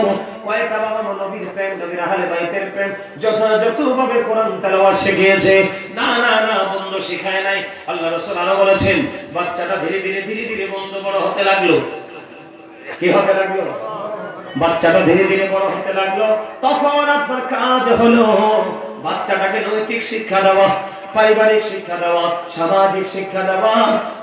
এটার পাশাপাশি যৌবনে যখন পা দিবে আপনার ছেলেটাকে বিয়ে দিয়ে দেন, মেয়েটাকে বিয়ে দিয়ে দেন, তখন দেখবেন আপনার সমাজ থেকে জিনা, ব্যভিচার, নোংরামি সব কিছু বন্ধ উঠে যাবে। এবার আপনার কাজ হলো ছেলে এবং মেয়েদের বয়স যখন যৌবনে পাবে, বাবা মাকে তখন বন্ধু অত্যন্ত সচেতনতা অবলম্বন করতে হবে। মেয়েটা কোন ধরনের মেয়ের সাথে মিশতেছে, মেয়েটা কোন ধরনের মেয়ের সাথে সময় দিতেছে, মেয়েটা পার্ট টাইম কোন দিকে যাচ্ছে, কোন দৃষ্টিভঙ্গিতে মেয়েটা হাঁটছে। ছেলেটা যখন যৌবনে পা দিবে, বন্ধু একটা ছেলে এবং মেয়েকে তিনটা জায়গা যদি আপনি সমান করে দিতে পারেন, ওই বাচ্চা কোনোদিন পথভ্রষ্ট হবে না। একটা হলো তার পারিবারিক শিক্ষা, কথা বলেন না কেন? আরেকটা হলো বাচ্চা যখন বড় হতে লাগবে, আপনার বাচ্চার জীবনে, ছেলের জীবনে কোন ধরনের বন্ধু নিয়েছে ওই দিক বন্ধু। আরেকটা হলো সামাজিক শিক্ষা। এই তিনটা অপশন আপনাকে কাজে লাগাতে হবে। বন্ধুরে আমার, আপনার ছেলেটা কোন দিকে যায়, মেয়েটা কোন দিকে যায়, এই খেয়াল আপনাকে রাখতে হবে। কোনদিন, আমি আজকে বলা যায়, কোনদিন বন্ধু একটা ছেলে যখন যৌবনে পা দিবে, ও বন্ধু নওজোয়ান হিসেবে সমাজের মধ্যে বিবেচিত হবে, তখন আল্লাহ রাসূল বলেছেন দুইটা উপযুক্ত ছেলেকে একবারে যৌবনে পা দিয়েছে, পরিপূর্ণ যৌবন তার দেহে। আল্লাহ রাসূল বলেছেন তখন তোমরা দুইটা যৌবনে পরিপূর্ণ ছেলেকে একই খাটে, একই বিছানায়, একই বেডে, একই বিছানায়, একই কাঁথার নিচে তোমরা ঘুমাইতে দিও না।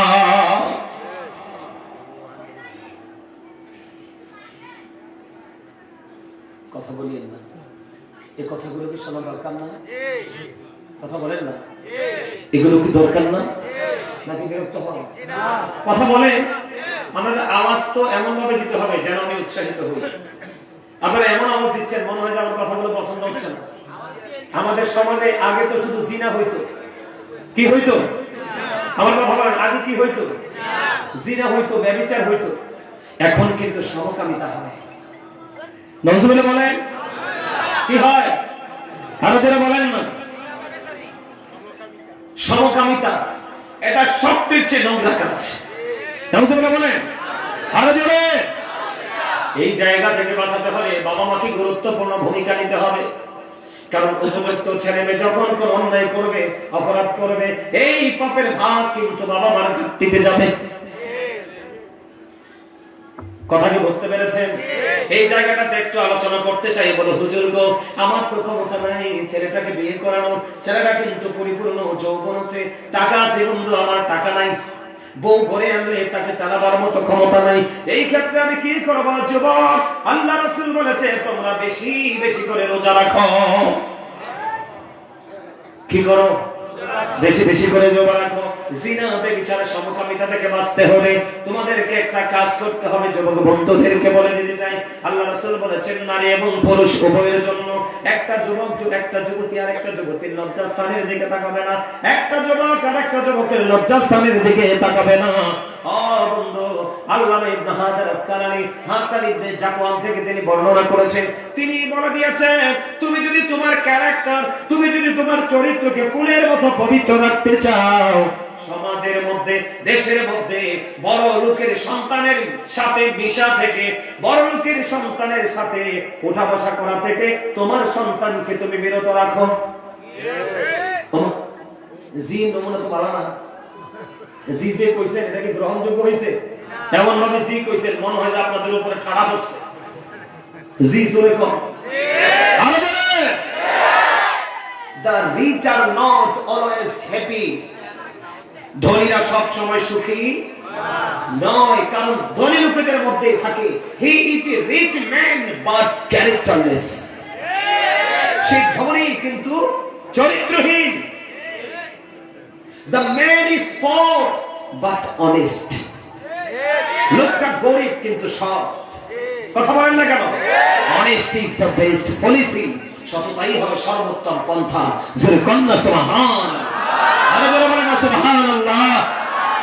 গরিবরা জান্নাতে বসবাসের বয়স 500 বছর পার হয়ে যাবে। কত বছর? গরিবরা জান্নাতে বসবাস করার বয়স 500 বছর পার হয়ে যাবে, আর বড় লোকরা হিসাবের জন্য দাঁড়িয়ে থাকবে। কারণ ওই বড় লোক তো যথাযথ বড় লোক নয়, এটা সারা জীবন আইন, আল্লাহ রাসূল কোরআন হাদিসের আইন মানে মনে রাখবেন। সমাজের মধ্যে যত নোংরামি হয়, সমাজের মধ্যে যত মানে যেটা বলবো কোরআন হাদিস বিরোধী কাজ হয়, ম্যাক্সিমামই কিন্তু বড় লোকদের মাধ্যমে হয়। আর বিশেষ করে বড় লোকদের, ম্যাক্সিমাম বড় লোকদের, সব বড় লোক কিন্তু এক না, ম্যাক্সিমাম বড় লোকের ছেলে এবং মেয়ে থাকে অসভ্য।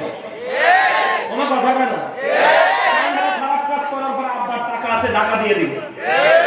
এই জন্য আমি আপনাদেরকে বলে যাই, হেসে উড়িয়ে দিয়েন না, এই ওয়াজ কোটি টাকা দিয়ে পাবেন না আপনারা। এই জন্য বলা হয়েছে তোমরা বড় লোকের সন্তানদের সাথে তোমাদের বাচ্চাদেরকে মিশতে দিও না, তারাও তোমাদের জন্য বড় ফিতনা। গরিব এবং মধ্যবর্তী পরিবারের মানুষ তার খাক আর না খাক আত্মসম্মান নিয়ে বাঁচতে চায়, ঠিক কেন বলেন? সমাজের ধনী লোকগুলো, ক্যারেক্টারলেস পারসন গুলো, তারা তাদের ক্ষমতা প্রয়োগ করে বাঁচতে চায়, ঠিক কেন বলেন? যিনি সম্মান চিনে না তার কাছে কখনোই কোরআন হাদিস গ্রহণযোগ্য হতে পারে না। বুঝতে পেরেছেন? এই দায়িত্ব বাবা মার। কার? এবার আসেন বন্ধু, কি রে যুবক ভাই, তোমরা কি আমার ভাইয়া খুশি না? তোমরা খুশি? তোমরা আমারে ভালোবাসা লাগবে না তো? আমার কথাগুলো শোনো, তোমরা কথা বলিও না। তোমরা কথা বললে আসলে আমি আবারও বলছি, যারা বিবেকবান তারা কিন্তু অধীর আগ্রহে আছে হুজুর একটা শেষ করে আরেকটা কখন বলবো, আর আমি কখন শুনবো এবং মানবো। যারা বিবেকবান তাদের চিন্তা হলো ওইরকম, আর যারা বিবেকহীন তারা যেগুলো বুঝবেই না, তারা ছিল হুজুর টাইম পাস করতেছে।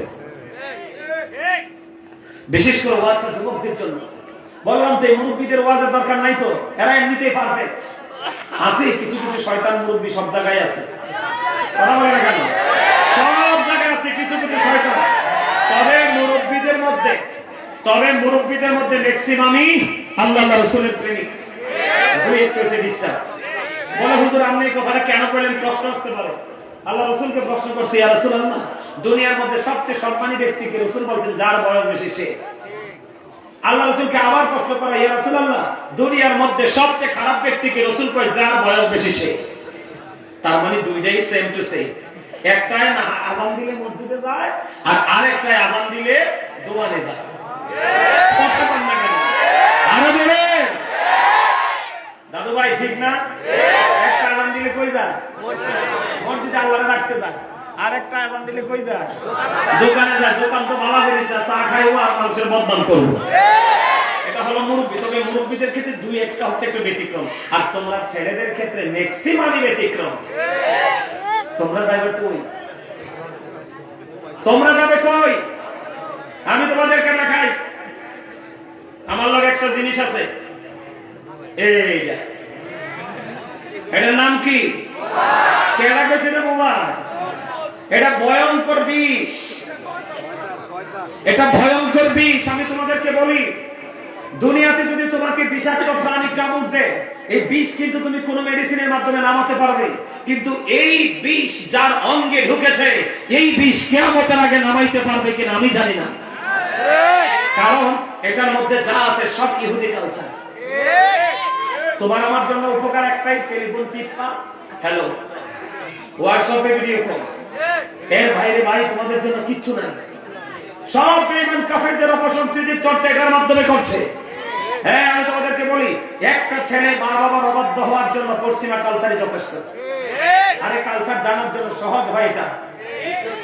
একটা ঘরের বউ শাশুড়িকে ভাত কিভাবে দিবে না, শাশুড়িকে কিভাবে কষ্ট দিতে হয়, শ্বশুরকে কিভাবে চেঙ্গি দিতে হয়, এটার জন্য এই মোবাইলটাই যথেষ্ট। কারণ এই ট্রেনিং নেওয়া যায় মোবাইলের মাধ্যমে, স্টার জলসা থেকে। যেদিন থেকে বাংলাদেশে স্টার জলসার লাইন লেগেছে, সেদিন থেকে বাংলাদেশের মা এবং বাবার কপাল পড়েছে, আর ম্যাক্সিমাম শ্বশুর শাশুড়ির কপাল খুলেছে। কথা বলেন? বলছি যুবক ভাইদেরকে বলছি, সিরিয়াসলি তোমরা কথা শোনো। এই একটা জিনিস, একটা ক্যারেক্টার সম্পন্ন যুবককে, পার্সনকে ক্যারেক্টারলেস বানানোর জন্য যথেষ্ট। কারণ এটার দিকে তাকালেই উলঙ্গ পেজগুলো সামনে চলে আসে। আরেকটা ছেলেদেরকে বলছি, একটা ঘরের যে একটা বউ, হাউস ওয়াইফ, তাকে আরেকটা পরপুরুষের সাথে যাওয়ার জন্য কোন উকিল মুক্তের দরকার নেই, জাস্ট এটাই এনাফ। আর এটার সবচেয়ে বড় খারাপ দিকটা হলো, আমি তোমাদেরকে বলি ভাই, আল্লাহ বলেছেন এটার মধ্যে তোমরা যা দেখছো, নিচ্ছ, ব্রেইনে সেটআপ দিচ্ছ, প্রথমত তোমাদের অপরাধ হলো চোখ। কারণ জিনার আইনুন নাজরু, চোখের জিনা হলো দেখা। তুমি খুললেই তো এটার মধ্যে নোংরা। এখন এটার মধ্যে যা আছে সব বেঈমান কাফেরদের। কার? আল্লাহ বেঈমান কাফের সম্পর্কে বলেছেন, আল্লাহ বলেছেন উইদাত লিল কাফিরিন, বেঈমান কাফেরদের জন্য আল্লাহ রাব্বুল আলামিন জাহান্নাম বরাদ্দ করেছে। কি কথা বলেন? কি জাহান্নাম? জাহান্নাম কি? এখন আমরা যারা ঈমানদার, আমাদেরকে আল্লাহ রাব্বুল আলামিন সচেতন করেছেন কিভাবে? আল্লাহ রাব্বুল আলামিন বলেছেন ইন্নাল কাফিরিনা কানা লাকুম আদাবুম মুবিনা, দা হেরিটেজ।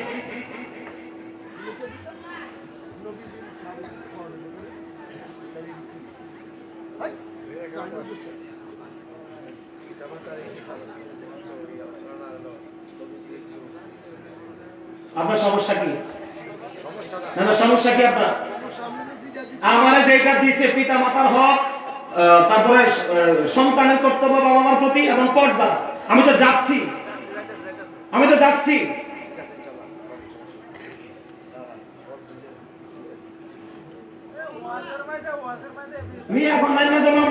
এখন আমার জীবনে নিয়ে এরকম কি আমার লাইফে 2002 থেকে আলোচনা করি। এসে বলে এগুলো কি, একে কাম নাই? আপনারা বলেন এগুলো ওয়াজ কিনা? আলোচনা বলেন। আপনি এখন নবীর প্রেম শিখাইতে, নবীর প্রেম কিভাবে শিখাবেন আপনি?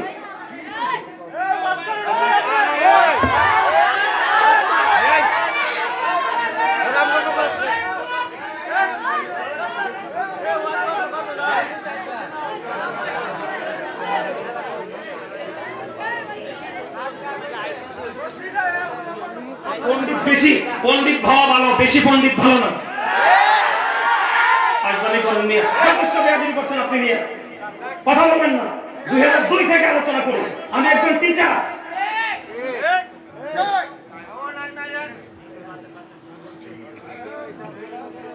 তোমাদের মতো আমার দিকে দেখাও, তোমরা তো বাচ্চা মেয়ে। তোমাদের মতো আমার হাজার হাজার স্টুডেন্ট আছে, পুলিশে আছে, সেনাবাহিনীতে আছে, ব্যাংকের বড় বড় অফিসার আছে, মাদ্রাসার প্রধান শিক্ষক আছে। সে আমাকে কি মনে করছে?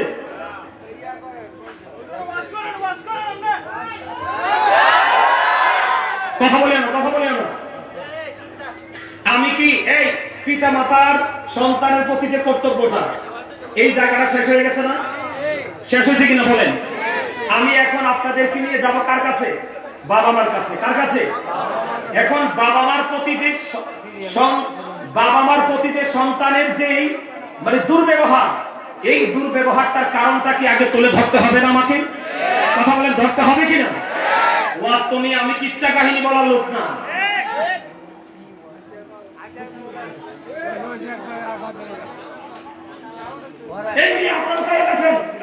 আমার কথা শুনেন, এই বাচ্চাগুলোকে আপনারা আমি আজকে চলে গেলে এই জীবনে আর আপনাদের এখানে আমার হয়তো আসা হবে না, কিন্তু আজকের এখান থেকে 100 ছেলে থেকে 2টা ছেলেও যদি আজকের ওয়াজ মনে রাখে, আপনার এই সমাজ পরিবর্তন হয়ে যাবে। আগামীকালকে বাচ্চারা যখন মোবাইলটা হাতে ধরবে, যে বাচ্চাটার বিবেক আছে, এই বাচ্চাটা বলবে, আল্লাহ গো, কালকে হুজুর কি ওয়াজ করে গেল, এই মোবাইল তো আমার লাইফকে ধ্বংস করে দিচ্ছে। এমন হতে পারে আগামী দিন একটা বাচ্চা এই টাচ মোবাইলটাকে ডিলিট করে বাটন মোবাইল নিবে, কারণ সে মোবাইল ছাড়াও চলতে পারে না। ঠিক না বলেন? আমাদের বলেন। সম্মানিত উপস্থিতি, আমার দিকে তাকান। আজকের সমাজ, আজকের ঘর, আজকের জীবন, প্রত্যেকটা জায়গা নষ্ট করেছে জাস্ট এই মোবাইলটা। কোনটা? এই মোবাইলটার মধ্যে যা আছে সব ইহুদিদের কালচার। কার? আল্লাহ কি বলেছে? ইন্নাল কাফিরিনা কানু লাকুম আদুব্বান মুবিনা।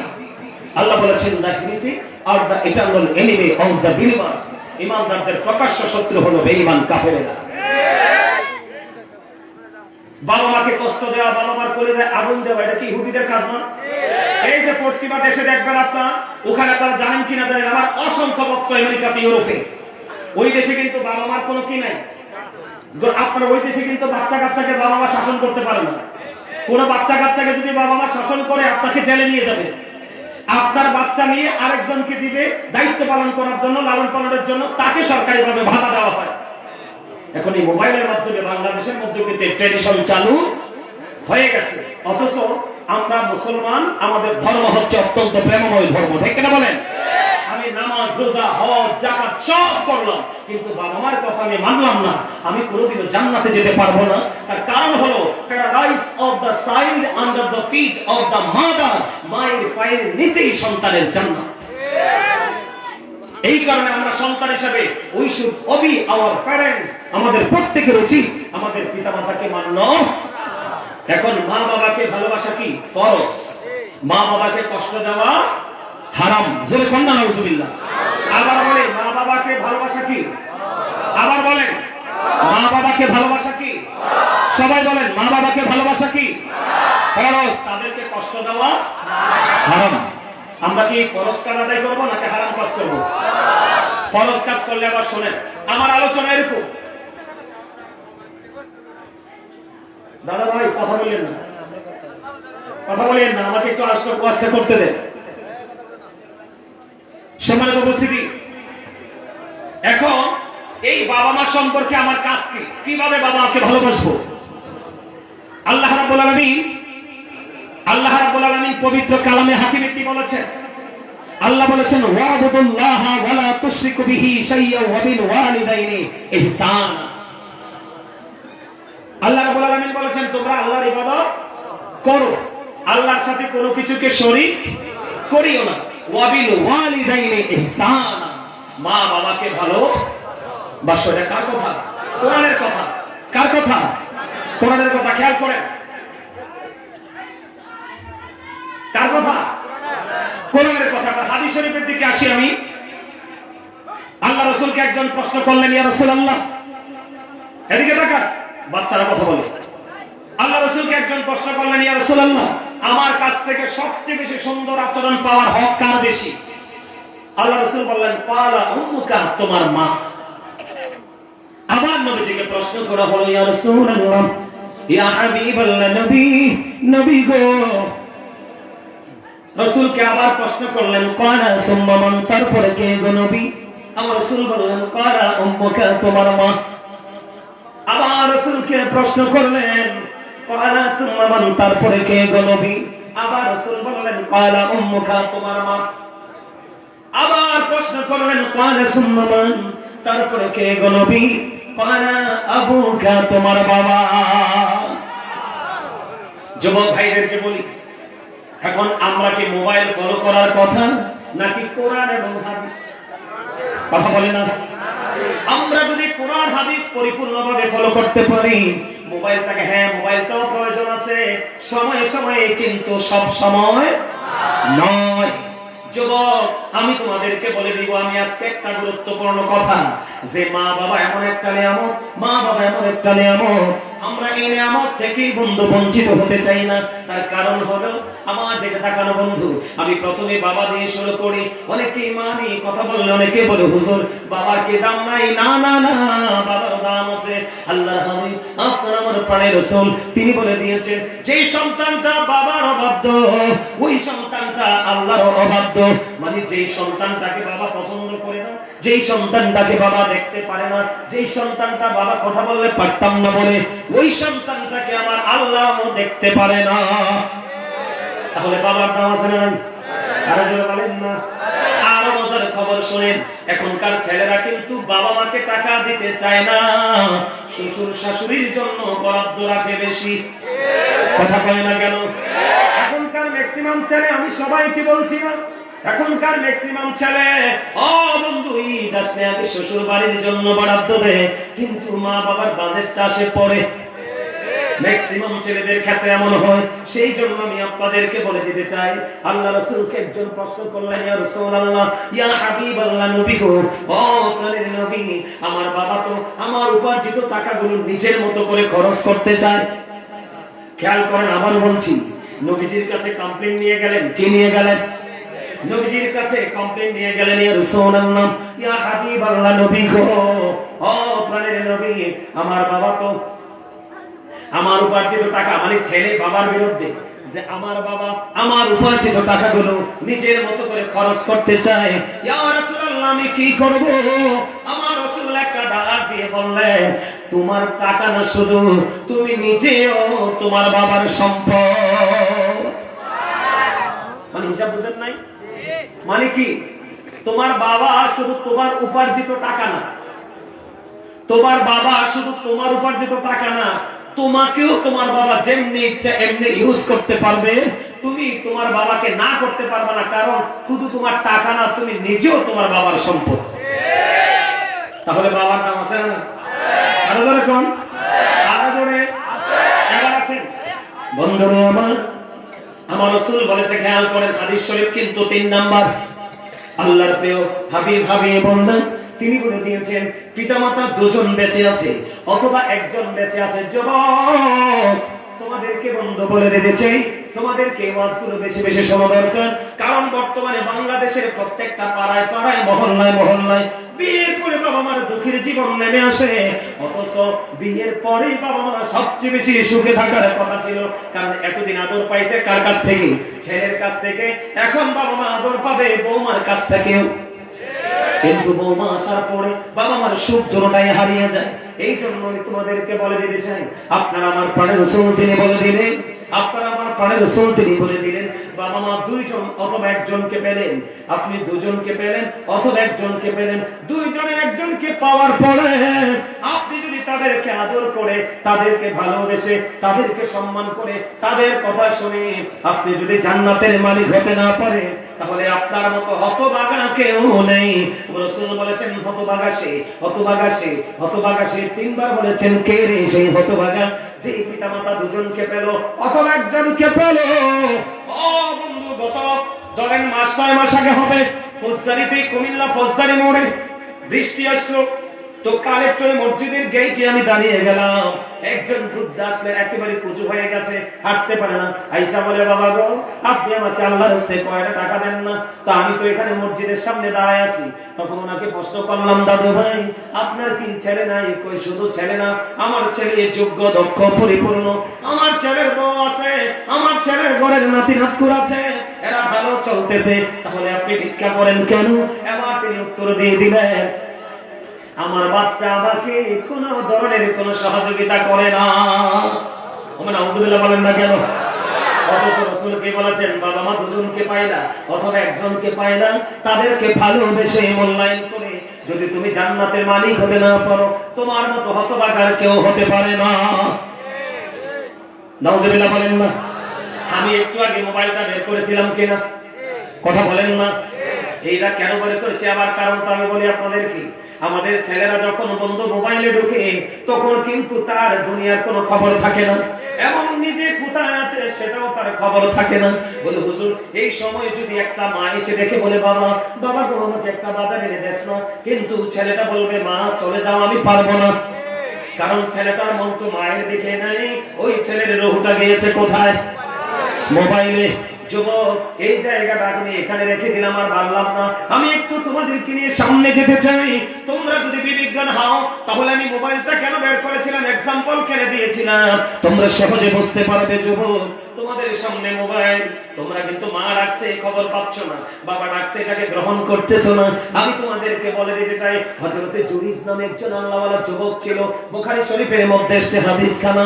ওই জুরিস কি করলেন বন্ধু, আমরা যেমনি একত্রিত হই, আমরা যেমনি একত্রিত হয়ে নামাজ পড়ি, ওই জুরিস একত্রিত ভাবে নামাজ পড়তে ইবাদত করতে পছন্দ করতো না। ওই জুরিস তিনি কি করলো, জুরিস ধীরে ধীরে চলে গেলেন লোকালয় থেকে অনেক দূরে, অনেক দূর গিয়ে তিনি মাটির একটা হুজরা বানালেন, তার মানে ইবাদতখানা। কথা বলেন না কেন? একটা হুজরা বানালেন, ইবাদতখানা বানালেন। ওই ইবাদতখানা বানিয়ে তিনি ওখানে ইবাদত করে, কি করে ওখানে তিনি ইবাদত করে। গভীরভাবে খেয়াল করো যুবক, এই হাদিস শরীফ থেকে তোমরা বুঝতে পারবে মা বাবার মর্যাদা কত, মা বাবাকে কেমন করে মূল্যায়ন করতে হবে, মা বাবাকে কেমন ভাবে রেসপেক্ট করতে হবে। ও যুবক বন্ধু হৃদয় উজাড় করে শোনো, এই ছেলেটা কি করলেন, মাটি দিয়ে হুজরা বানালেন, কারণ সে আল্লাহর সাথে গভীর প্রেমের বন্ধন লাগাতে পারছে না, মানুষ তাকে ডিস্টার্ব করতেছে, এই জন্য মানুষ থেকে অনেক দূরে চলে গেল। ওখানে গিয়ে সে মাটি দিয়ে একটা হুজরা বানালো, হুজরা বানাইয়া ওই হুজরার মধ্যে তিনি ইবাদত বন্দেগীতে মশগুল। একদিন মা ওই ছেলেকে দেখতে মন চাইলো, মা দৌড়ে চলে গেল, ওখানে গিয়ে হুজরাতে দেখে দেখে বললেন বাবা বাবা গো খেয়াল করেন। যুবক আবার বলছি বন্ধু তোমরা খেয়াল করো, মা ডেকে ডেকে বলছে বাবা ও বাবা জুরিস আমি তো তোমার সাথে দেখা করতে এসেছি, তুমি আমাকে একটু দেখা দাও। কিন্তু ছেলেটা তখন নামাজ পড়ে, কে করে? ছেলেটা ওই হুজরার ভিতরে, তার মানে ইবাদতখানার ভিতরে সে নামাজের নিয়ত বেঁধে ফেললেন। ঠিক এই সময় মা বাহির থেকে এসে ডাকছে বাবা বাবা গো ও বাবা জুরিস মা এসেছি দেখা করার জন্য, আমি তোমার সাথে দেখা করতে চাই। এই কথা বলার পরে এবার জুরিস তো নামাজ পড়তেছে, আল্লাহকে একটা ডাক দিয়ে বললেন মালিক আমি তো নামাজ পড়তেছি, এখন কি আমি নামাজ চালিয়ে যাব নাকি আমার মায়ের ডাকে সাড়া দেব? কিন্তু ছেলেটা ডিসাইড করলেন না না না, যেহেতু নিয়ত বেঁধেছি আমি নামাজটাই শেষ করে ফেলি। নামাজ শেষ হয়ে গেল, নামাজ শেষ করার পরে বন্ধু এবার তিনি কি করলেন, বাইরে আইসা দেখে মা নাই, মা চলে গেছে। যুবক এখনকার পরিবেশটা যেমন থেকে একটু সময় আমাকে দাও, অনেক কিছু নিয়ে যেতে পারবে বন্ধু। কারণ আমি আবারও বলছি, আমার যত সংখ্যা, আমার যত ভয়, আমার যত টেনশন, আগামী দিনে ইসলামের ঝান্ডা কে ধরবে? যুবক তোমরা যেইভাবে মোবাইলের প্রতি আসক্ত হয়েছো, তোমরা যেইভাবে মোবাইলকে শোয়ার সময়, খাওয়ার সময়, বসার সময় কন্টিনিউয়াসলি 24 আওয়ার্স তোমরা মোবাইল নিয়ে যেইভাবে ব্যস্ত হয়েছো, অথচ মোবাইলের মধ্যে মুসলমানের কিছু নাই, সব আছে ইহুদি নাসারাদের। আমার আল্লাহ বলেছেন ওয়াইদাতিল কাফিরিন, ও ঈমানদারেরা তোমরা সবাই মিলে শোনো, আমি যে জাহান্নাম বানিয়েছি এই জাহান্নামটা বানাইছি বেঈমানদের জন্য। যুবকরে আল্লাহ আমাদের জন্য কি দিয়েছে? Good news. আল্লাহ বলেছেন ওয়াইদাতিল মুত্তাকিন, আমরা যারা ঈমানদার মুমিন মুত্তাকি, আল্লাহ বলেছে আমি তোমাদের জন্য বানিয়ে দিলাম জান্নাত। তাহলে আমরা জাহান্নামে যাব কেন? শুধু বেঈমানকে ফলো করার কারণে। এবার কি হলো, জুরিস বাইরে এসে দেখলো মা নাই, মা তো চলে গেছে। কি করেছে? মা তো চলে গেছে রে যুবক। এবার কি করলেন, ছেলে আর গেলেন না, আবার বন্ধু দিন চলে গেল, পরের দিন মা আসলো, আসার পরে আবার ডাকছে। এই দিনও ছেলেটা নামাজরত অবস্থায়, দ্বিতীয় দিন আইসা ডাকি বাবা বাবা গো আমি মা এসেছি তোমার সাথে দেখা করবো। কিন্তু ছেলে তো আজকেও নামাজরত অবস্থায়, আজকেও মা ডাকছে, বন্ধু সারা দিলেন না, দেখা দিলেন না। ধীরে ধীরে কি করলেন, আজকের দিনও চলে গেলেন, ছেলে নামাজ পড়ে বাইরে এসে দেখে আজকেও মা নাই। কয়দিন হলো? 2 দিন হয়ে গেল বন্ধু, 2 দিন চলে গেল। পরে আবার বন্ধু তৃতীয় দিন আবার ছেলেটা আসলেন, আয়েশা ডাকে বাবা জুরিস আমি মা এসেছি তোমার সাথে দেখা করার জন্য। আমাকে একটু দেখা দাও, দেখা দাও। ও বন্ধু, এবার জুরিস কি করলেন? আজকেও তো জুরিস নামাজরত অবস্থায় আল্লাহকে ডেকে বলে, মালিক আজকেও তো মা ডাকছে, আমি তো নামাজরত অবস্থায়, আমি কি করব?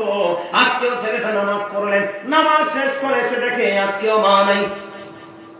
3 দিন হয়ে গেল, ছেলেটা নামাজ পড়তেছে। বন্ধু, বাংলা বই থেকে কালেক্ট করে না, এটা বুখারী শরীফের হাদিস। সিয়াসিত্তার অন্যতম হাদিস গ্রন্থ হলো বুখারী শরীফ। বুখারী শরীফের মধ্যে এসেছে বন্ধু, 3 দিন আসলো, মায়ের দেখা হলো না।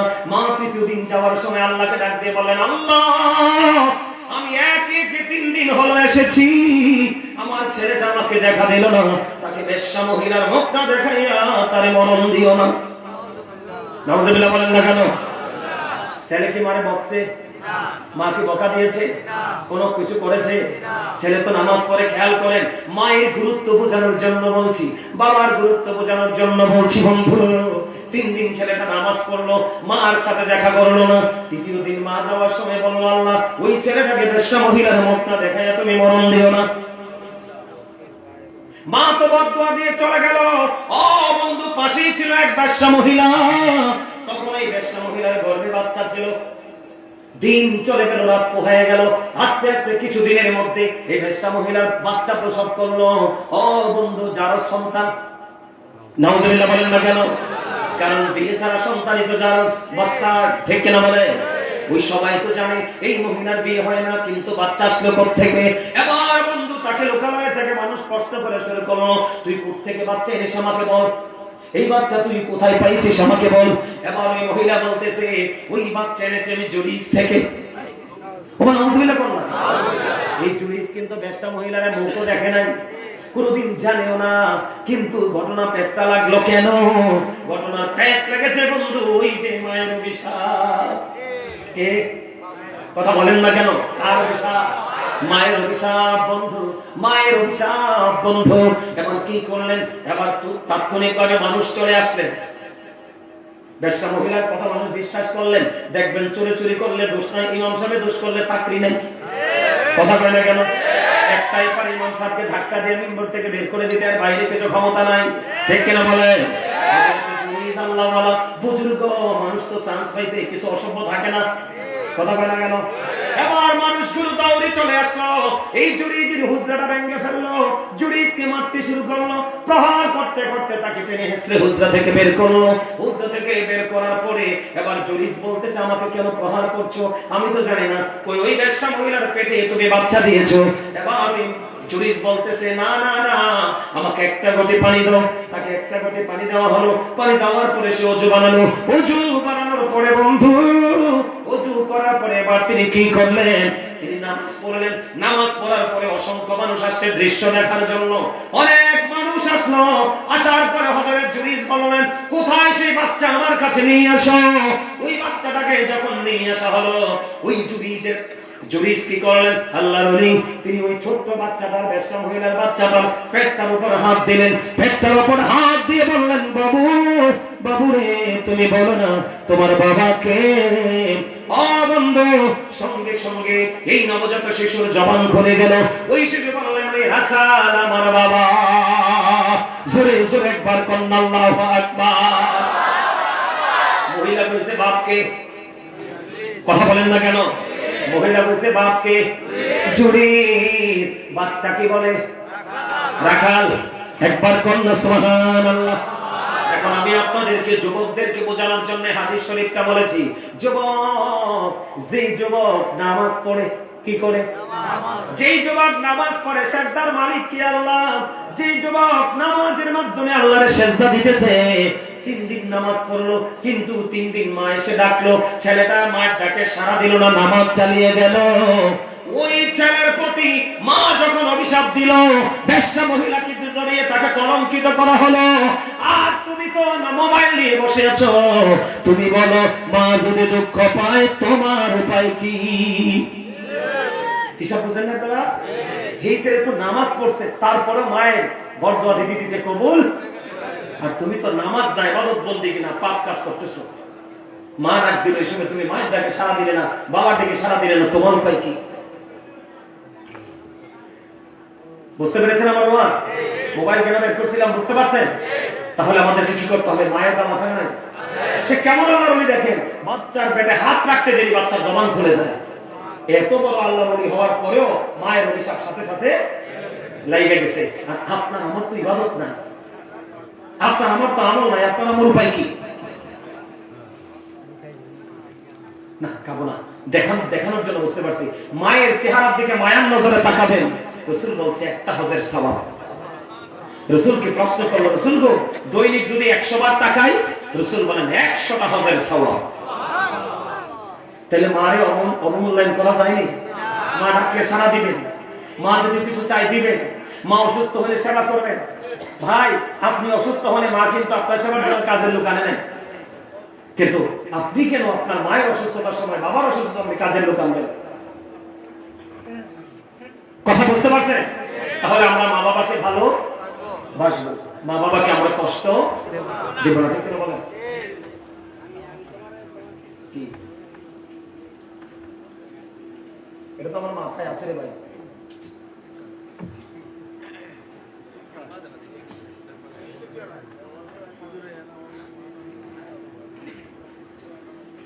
আমাকে বিষয় দিচ্ছেন 3টা। কয়টা? আমি যদি লোকাল বক্তা হইতাম তাহলে আইয়া চিল্লাইয়া বাংলায় গরম করে দিতাম, একটু করে কইতাম আই এম ভেরি টায়ার্ড। কথা বলে না কেন? যুবক ভাইরা তোমরা বলো, আমার কথাগুলো কি একটা কথা কি গুরুত্বহীন কথা বলছি? প্রত্যেকটা কথা আমার টার্গেট হলো তোমরা। প্রত্যেকটা জায়গায় আমার মিশন থাকে আগে যুবকরা, কারণ আমাদের যুবকগুলো নষ্ট হয়ে যাচ্ছে। এখানে আমাদেরকে নষ্ট করার একটা মাত্র কারণ মোবাইল। এবার যুবক ভাইরা, এবার তোমাদের জন্য আরো বড় ওয়াজ করতাম না একটু? পর্দা কি কথা বলেন? নারীর জন্য পর্দা ফরজ, পুরুষের জন্য পর্দা ফরজ। একটা হেসা কথা কইতাম নি? কইতাম? আচ্ছা, আমি যে গাড়িটা নিয়ে ঢুকলাম, গাড়ি একটা আসা মানেই তো আমাদের এখানে চিফ গেস্ট বা বিশেষ করে মেহমান আসে, তাই না? আমি যখন গাড়িটা নিয়ে ঢুকলাম, আপনাদের এলাকার ইয়াং মহিলা, একটার মাথার মধ্যে মুখ ঢাকা নেই, গাড়ির সামনে দিয়ে ডাইনে দিয়ে বামে দিয়ে দেদা আসছে হাঁটছে। আপনারা পুরুষরা তো ঠাই পাবেন না আল্লাহর কাছে, কারণ আপনি স্বামী হিসাবে যত বড় আল্লাহ হন, আপনার বিবি যদি পর্দার বাইরে থাকে, আপনি স্বামীর জন্য বরাদ্দ জাহান্নাম। নাউজুবিল্লাহ বলেন। আমি ছোট্ট করে 5-7 মিনিটের মধ্যে একটা টপিক দিচ্ছি। পর্দা পুরুষের জন্য ফরজ, নারীর জন্য ফরজ। এখন আমার এখন মনে হয় নারীর আগে পুরুষের পর্দার ওয়াজ বেশি করা দরকার, কারণ আমাদের দেশের এখনকার বর্তমান প্রজন্মের যুবকরা ম্যাক্সিমামই পর্দা ছাড়া চলে। যুবক আমার দিকে তাকাও ভাই, আমি তো বেশি বিরক্ত করবো না। আমার মনে হয় তোমাদের এখানকার মানুষ আমার পছন্দই করে না, বিরক্ত হয়ে গেছে আমার মনে হয়। আমি তোমাদেরকে বলি, আমার মিশনটা কি? Save yourself and your families from the fire. আমার আজকের মিশন হলো আমিও বাঁচবো, তোমাদেরকেও। আল্লাহ বলেছেন, ঈমানদারকে বলেছেন, তুমিও জাহান্নাম থেকে বাঁচো, তোমার আহালকেও জাহান্নাম থেকে বাঁচাও। আমার মিশন হলো এটা। এখন সবচেয়ে বড় অপরাধ হলো পুরুষের পর্দার ওয়াজ আল্লাহ কিভাবে করেছেন? ইয়া বানি আদম ক্বাদ আনজালনা আলাইকুম লিবাসান ইউওয়ারি সাওআতিকুম ওয়া লিবাসান ওয়া লিবাসুত তাকওয়া যালিকা খায়র। ও যুবক, আর পুরুষের পর্দা নিয়ে আমি ওয়াজ করতে চাই, কারণ আমার অপরাধ যদি আমি আগে দেখি, আমার সমালোচনা আমি পুরুষ হিসাবে পুরুষ জাতির সমালোচনা যদি আগে করি, তাহলে নারীরা আমাকে প্রতিহিংসা পরায়ণ বলতে পারবে না। আমার ওয়াজের নিচে অনেক সময় কমেন্টস করে নারীরা যে হুজুর আপনারা পুরুষ নিয়ে ওয়াজ করেন না, শুধু নারী নিয়ে ওয়াজ করেন। এই জন্য আমি আজকে আমার পুরুষদেরকে নিয়ে আজকে ওয়াজ করতে চাই। আল্লাহ আদম সন্তানকে 3টা পোশাক দিয়েছে। একটা হলো লজ্জাস্থান ঢাকার পোশাক, আরেকটা হলো সাজের পোশাক, আরেকটা হলো তাকওয়ার পোশাক। লিবাসুত তাকওয়া যালিকা খায়র। হুজুর এটা কোরআন কিন্তু হাদিস না। হাদিস বললে আপনি জান বলতে পারতেন, এটা কোরআন থেকে বলছি, আল্লাহর দলিল দিয়েছেন। আল্লাহর কাছে সবচেয়ে পছন্দের পোশাক হলো তাকওয়ার পোশাক। ও যুবক বন্ধুরা, আমার দিকে তাকাও তোমরা।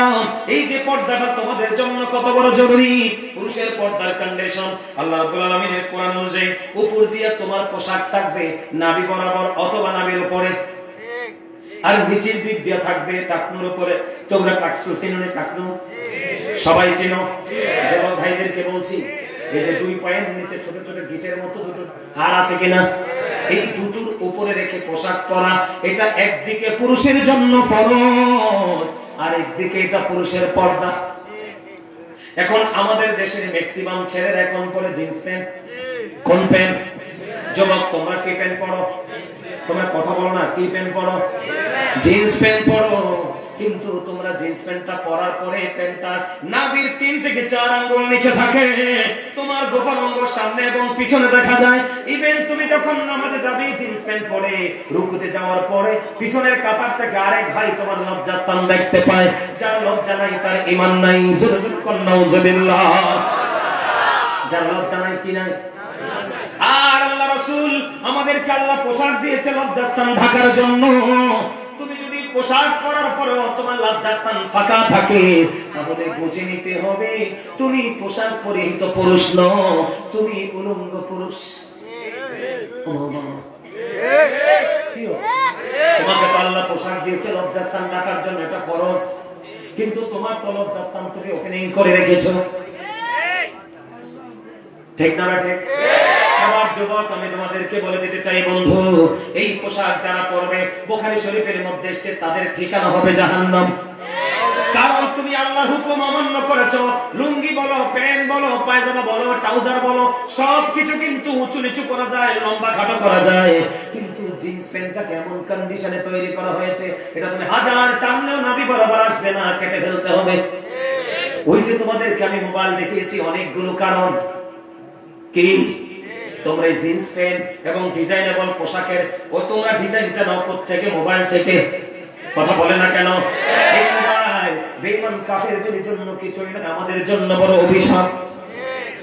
যুবক, আমি তোমাদেরকে বলে বন্ধু, আল্লাহ রাসূল কি করলেন? নামাজে অবস্থান করতেছেন, মসজিদের মধ্যে অবস্থান করতেছেন, একজন এসে নামাজের নিয়ত বেঁধে ফেললেন।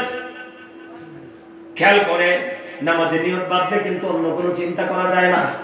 নিয়ত যখন বাঁধলেন, রাসূল বললেন তুমি ওযু করে আসো। তিনি নামাজ ভেঙে ওযু করতে গেলেন, ওযু করে আসার পরে আবার তিনি নামাজের নিয়ত বাঁধলেন। রাসূল বললেন তুমি ওযু করে আসো। তিনি ওযু করে আসলেন, আসার পরে আবার তিনি নামাজের নিয়ত বাঁধলেন।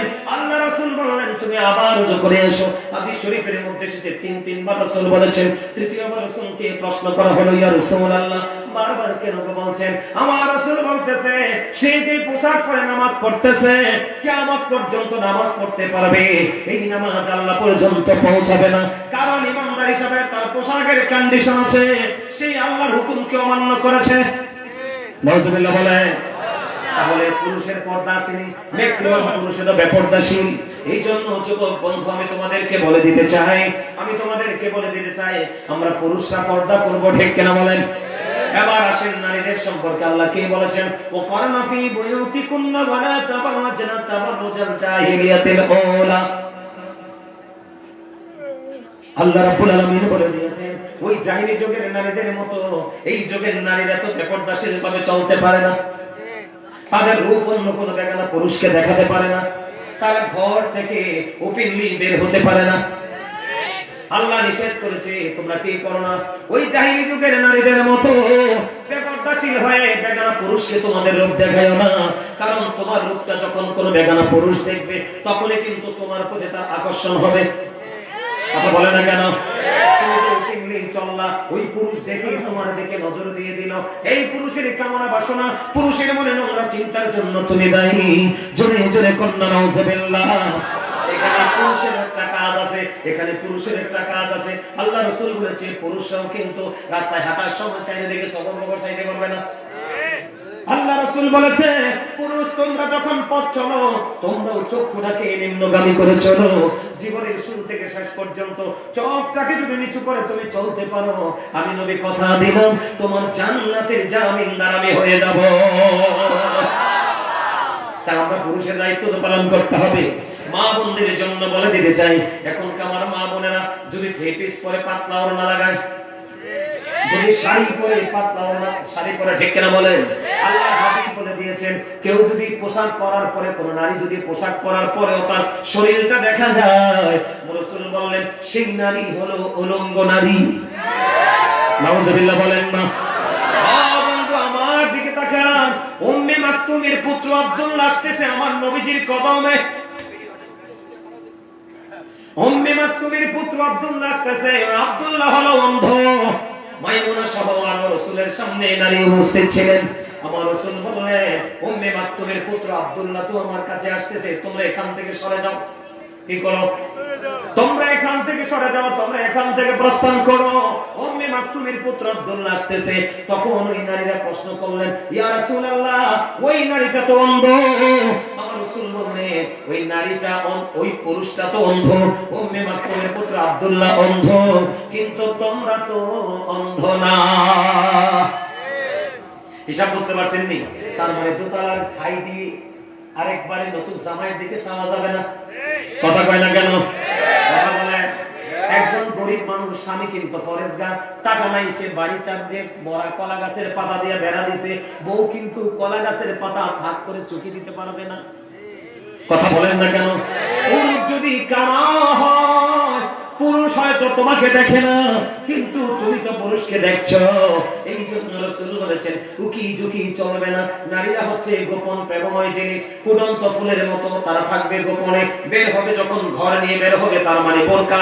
এখনকার ম্যাক্সিমাম নারী এমন ভাবে বোরকা পরে বন্ধু, বোরকা পরার পরে তাদেরকে আরো বেশি কোট করা যায়। কথা বলেন না কেন? হবে না, এটা নারীর জন্য জায়েজ নয়। আপনারা হাসবেন না। কেন হাসবেন না বলছি? কারণ প্রত্যেকেই মায়ের পেট থেকে এসেছি। নারীরা কিন্তু মায়ের জাত, তাদেরকে অপমান করা যাবে না। আজকে যদি দুনিয়ার বুকে আল্লাহ নারী পৃথিবীতে পাঠানো বন্ধ করে দেয়, পৃথিবী এখানেই থামে যাবে।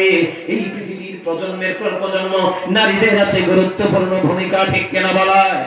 এই জন্য হাসা যাবে না, গুরুত্ব দিয়ে ব্রেইনে সেটআপ দিতে হবে। এটা আপনার বোন হতে পারে, আমার বোন হতে পারে। এই জন্য কাউকে এনকার করা যাবে না। আমি আপনাদেরকে বলে দেই বন্ধু, এদেরকে বলে দিবেন, কোন পুরুষের দিকে উকি ঝুঁকি দেওয়া যাবে না। কোন নারী যখন গোপন জায়গা থেকে প্রকাশ্যে বের হয়ে আসে, আল্লাহ রাসূল বলেছেন, শয়তান তাদেরকে দেখলে উকি ঝুঁকি দেয়। একজন প্রশ্ন করল, রাসূল গো, ও রাসূল, নারীদের ক্ষেত্রে দেবর সম্পর্কে আপনি কি বলবেন? রাসূল বললেন, একটা নারী তার দেবরের সাথে দেখা করার চাইতে তার জন্য মৃত্যু অনেক বেটার। এখনকার বউরা ম্যাক্সিমাম বউ দেবরের লগে আর নন্দের জামাইয়ের লগে যেই প্রেম। নাউজুবিল্লাহ বলে তাদের সাথে কোনো ধরনের কোনো লেয়াজ রাখা। পর্দা যে নারীরা করবে, আল্লাহ ওয়া রাসূল বলেছেন, তোমার স্বামী যদি বিদেশ থাকে, তোমার স্বামী যদি অন্য জায়গায় থাকে, তোমার কাছ থেকে দূরে থাকে, রাসূল বলেছেন, তুমি সুন্দর জামা পরে, ছোট লিপস্টিক দিয়ে তুমি সাজগোজ করে অন্য বেগানা পুরুষের দিকে যেও না। কারণ তোমার সবকিছুর মালিক হলো তোমার স্বামী, আর তোমার স্বামীর সবকিছুর মালিক হলো তুমি। বলে বলেন না কেন?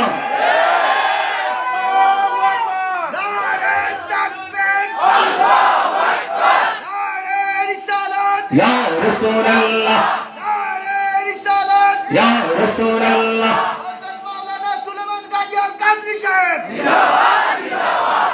না, আমি তো ভাবছি ফোন দিতে গিয়ে আমার লগে রাগ হয়ে গেছি।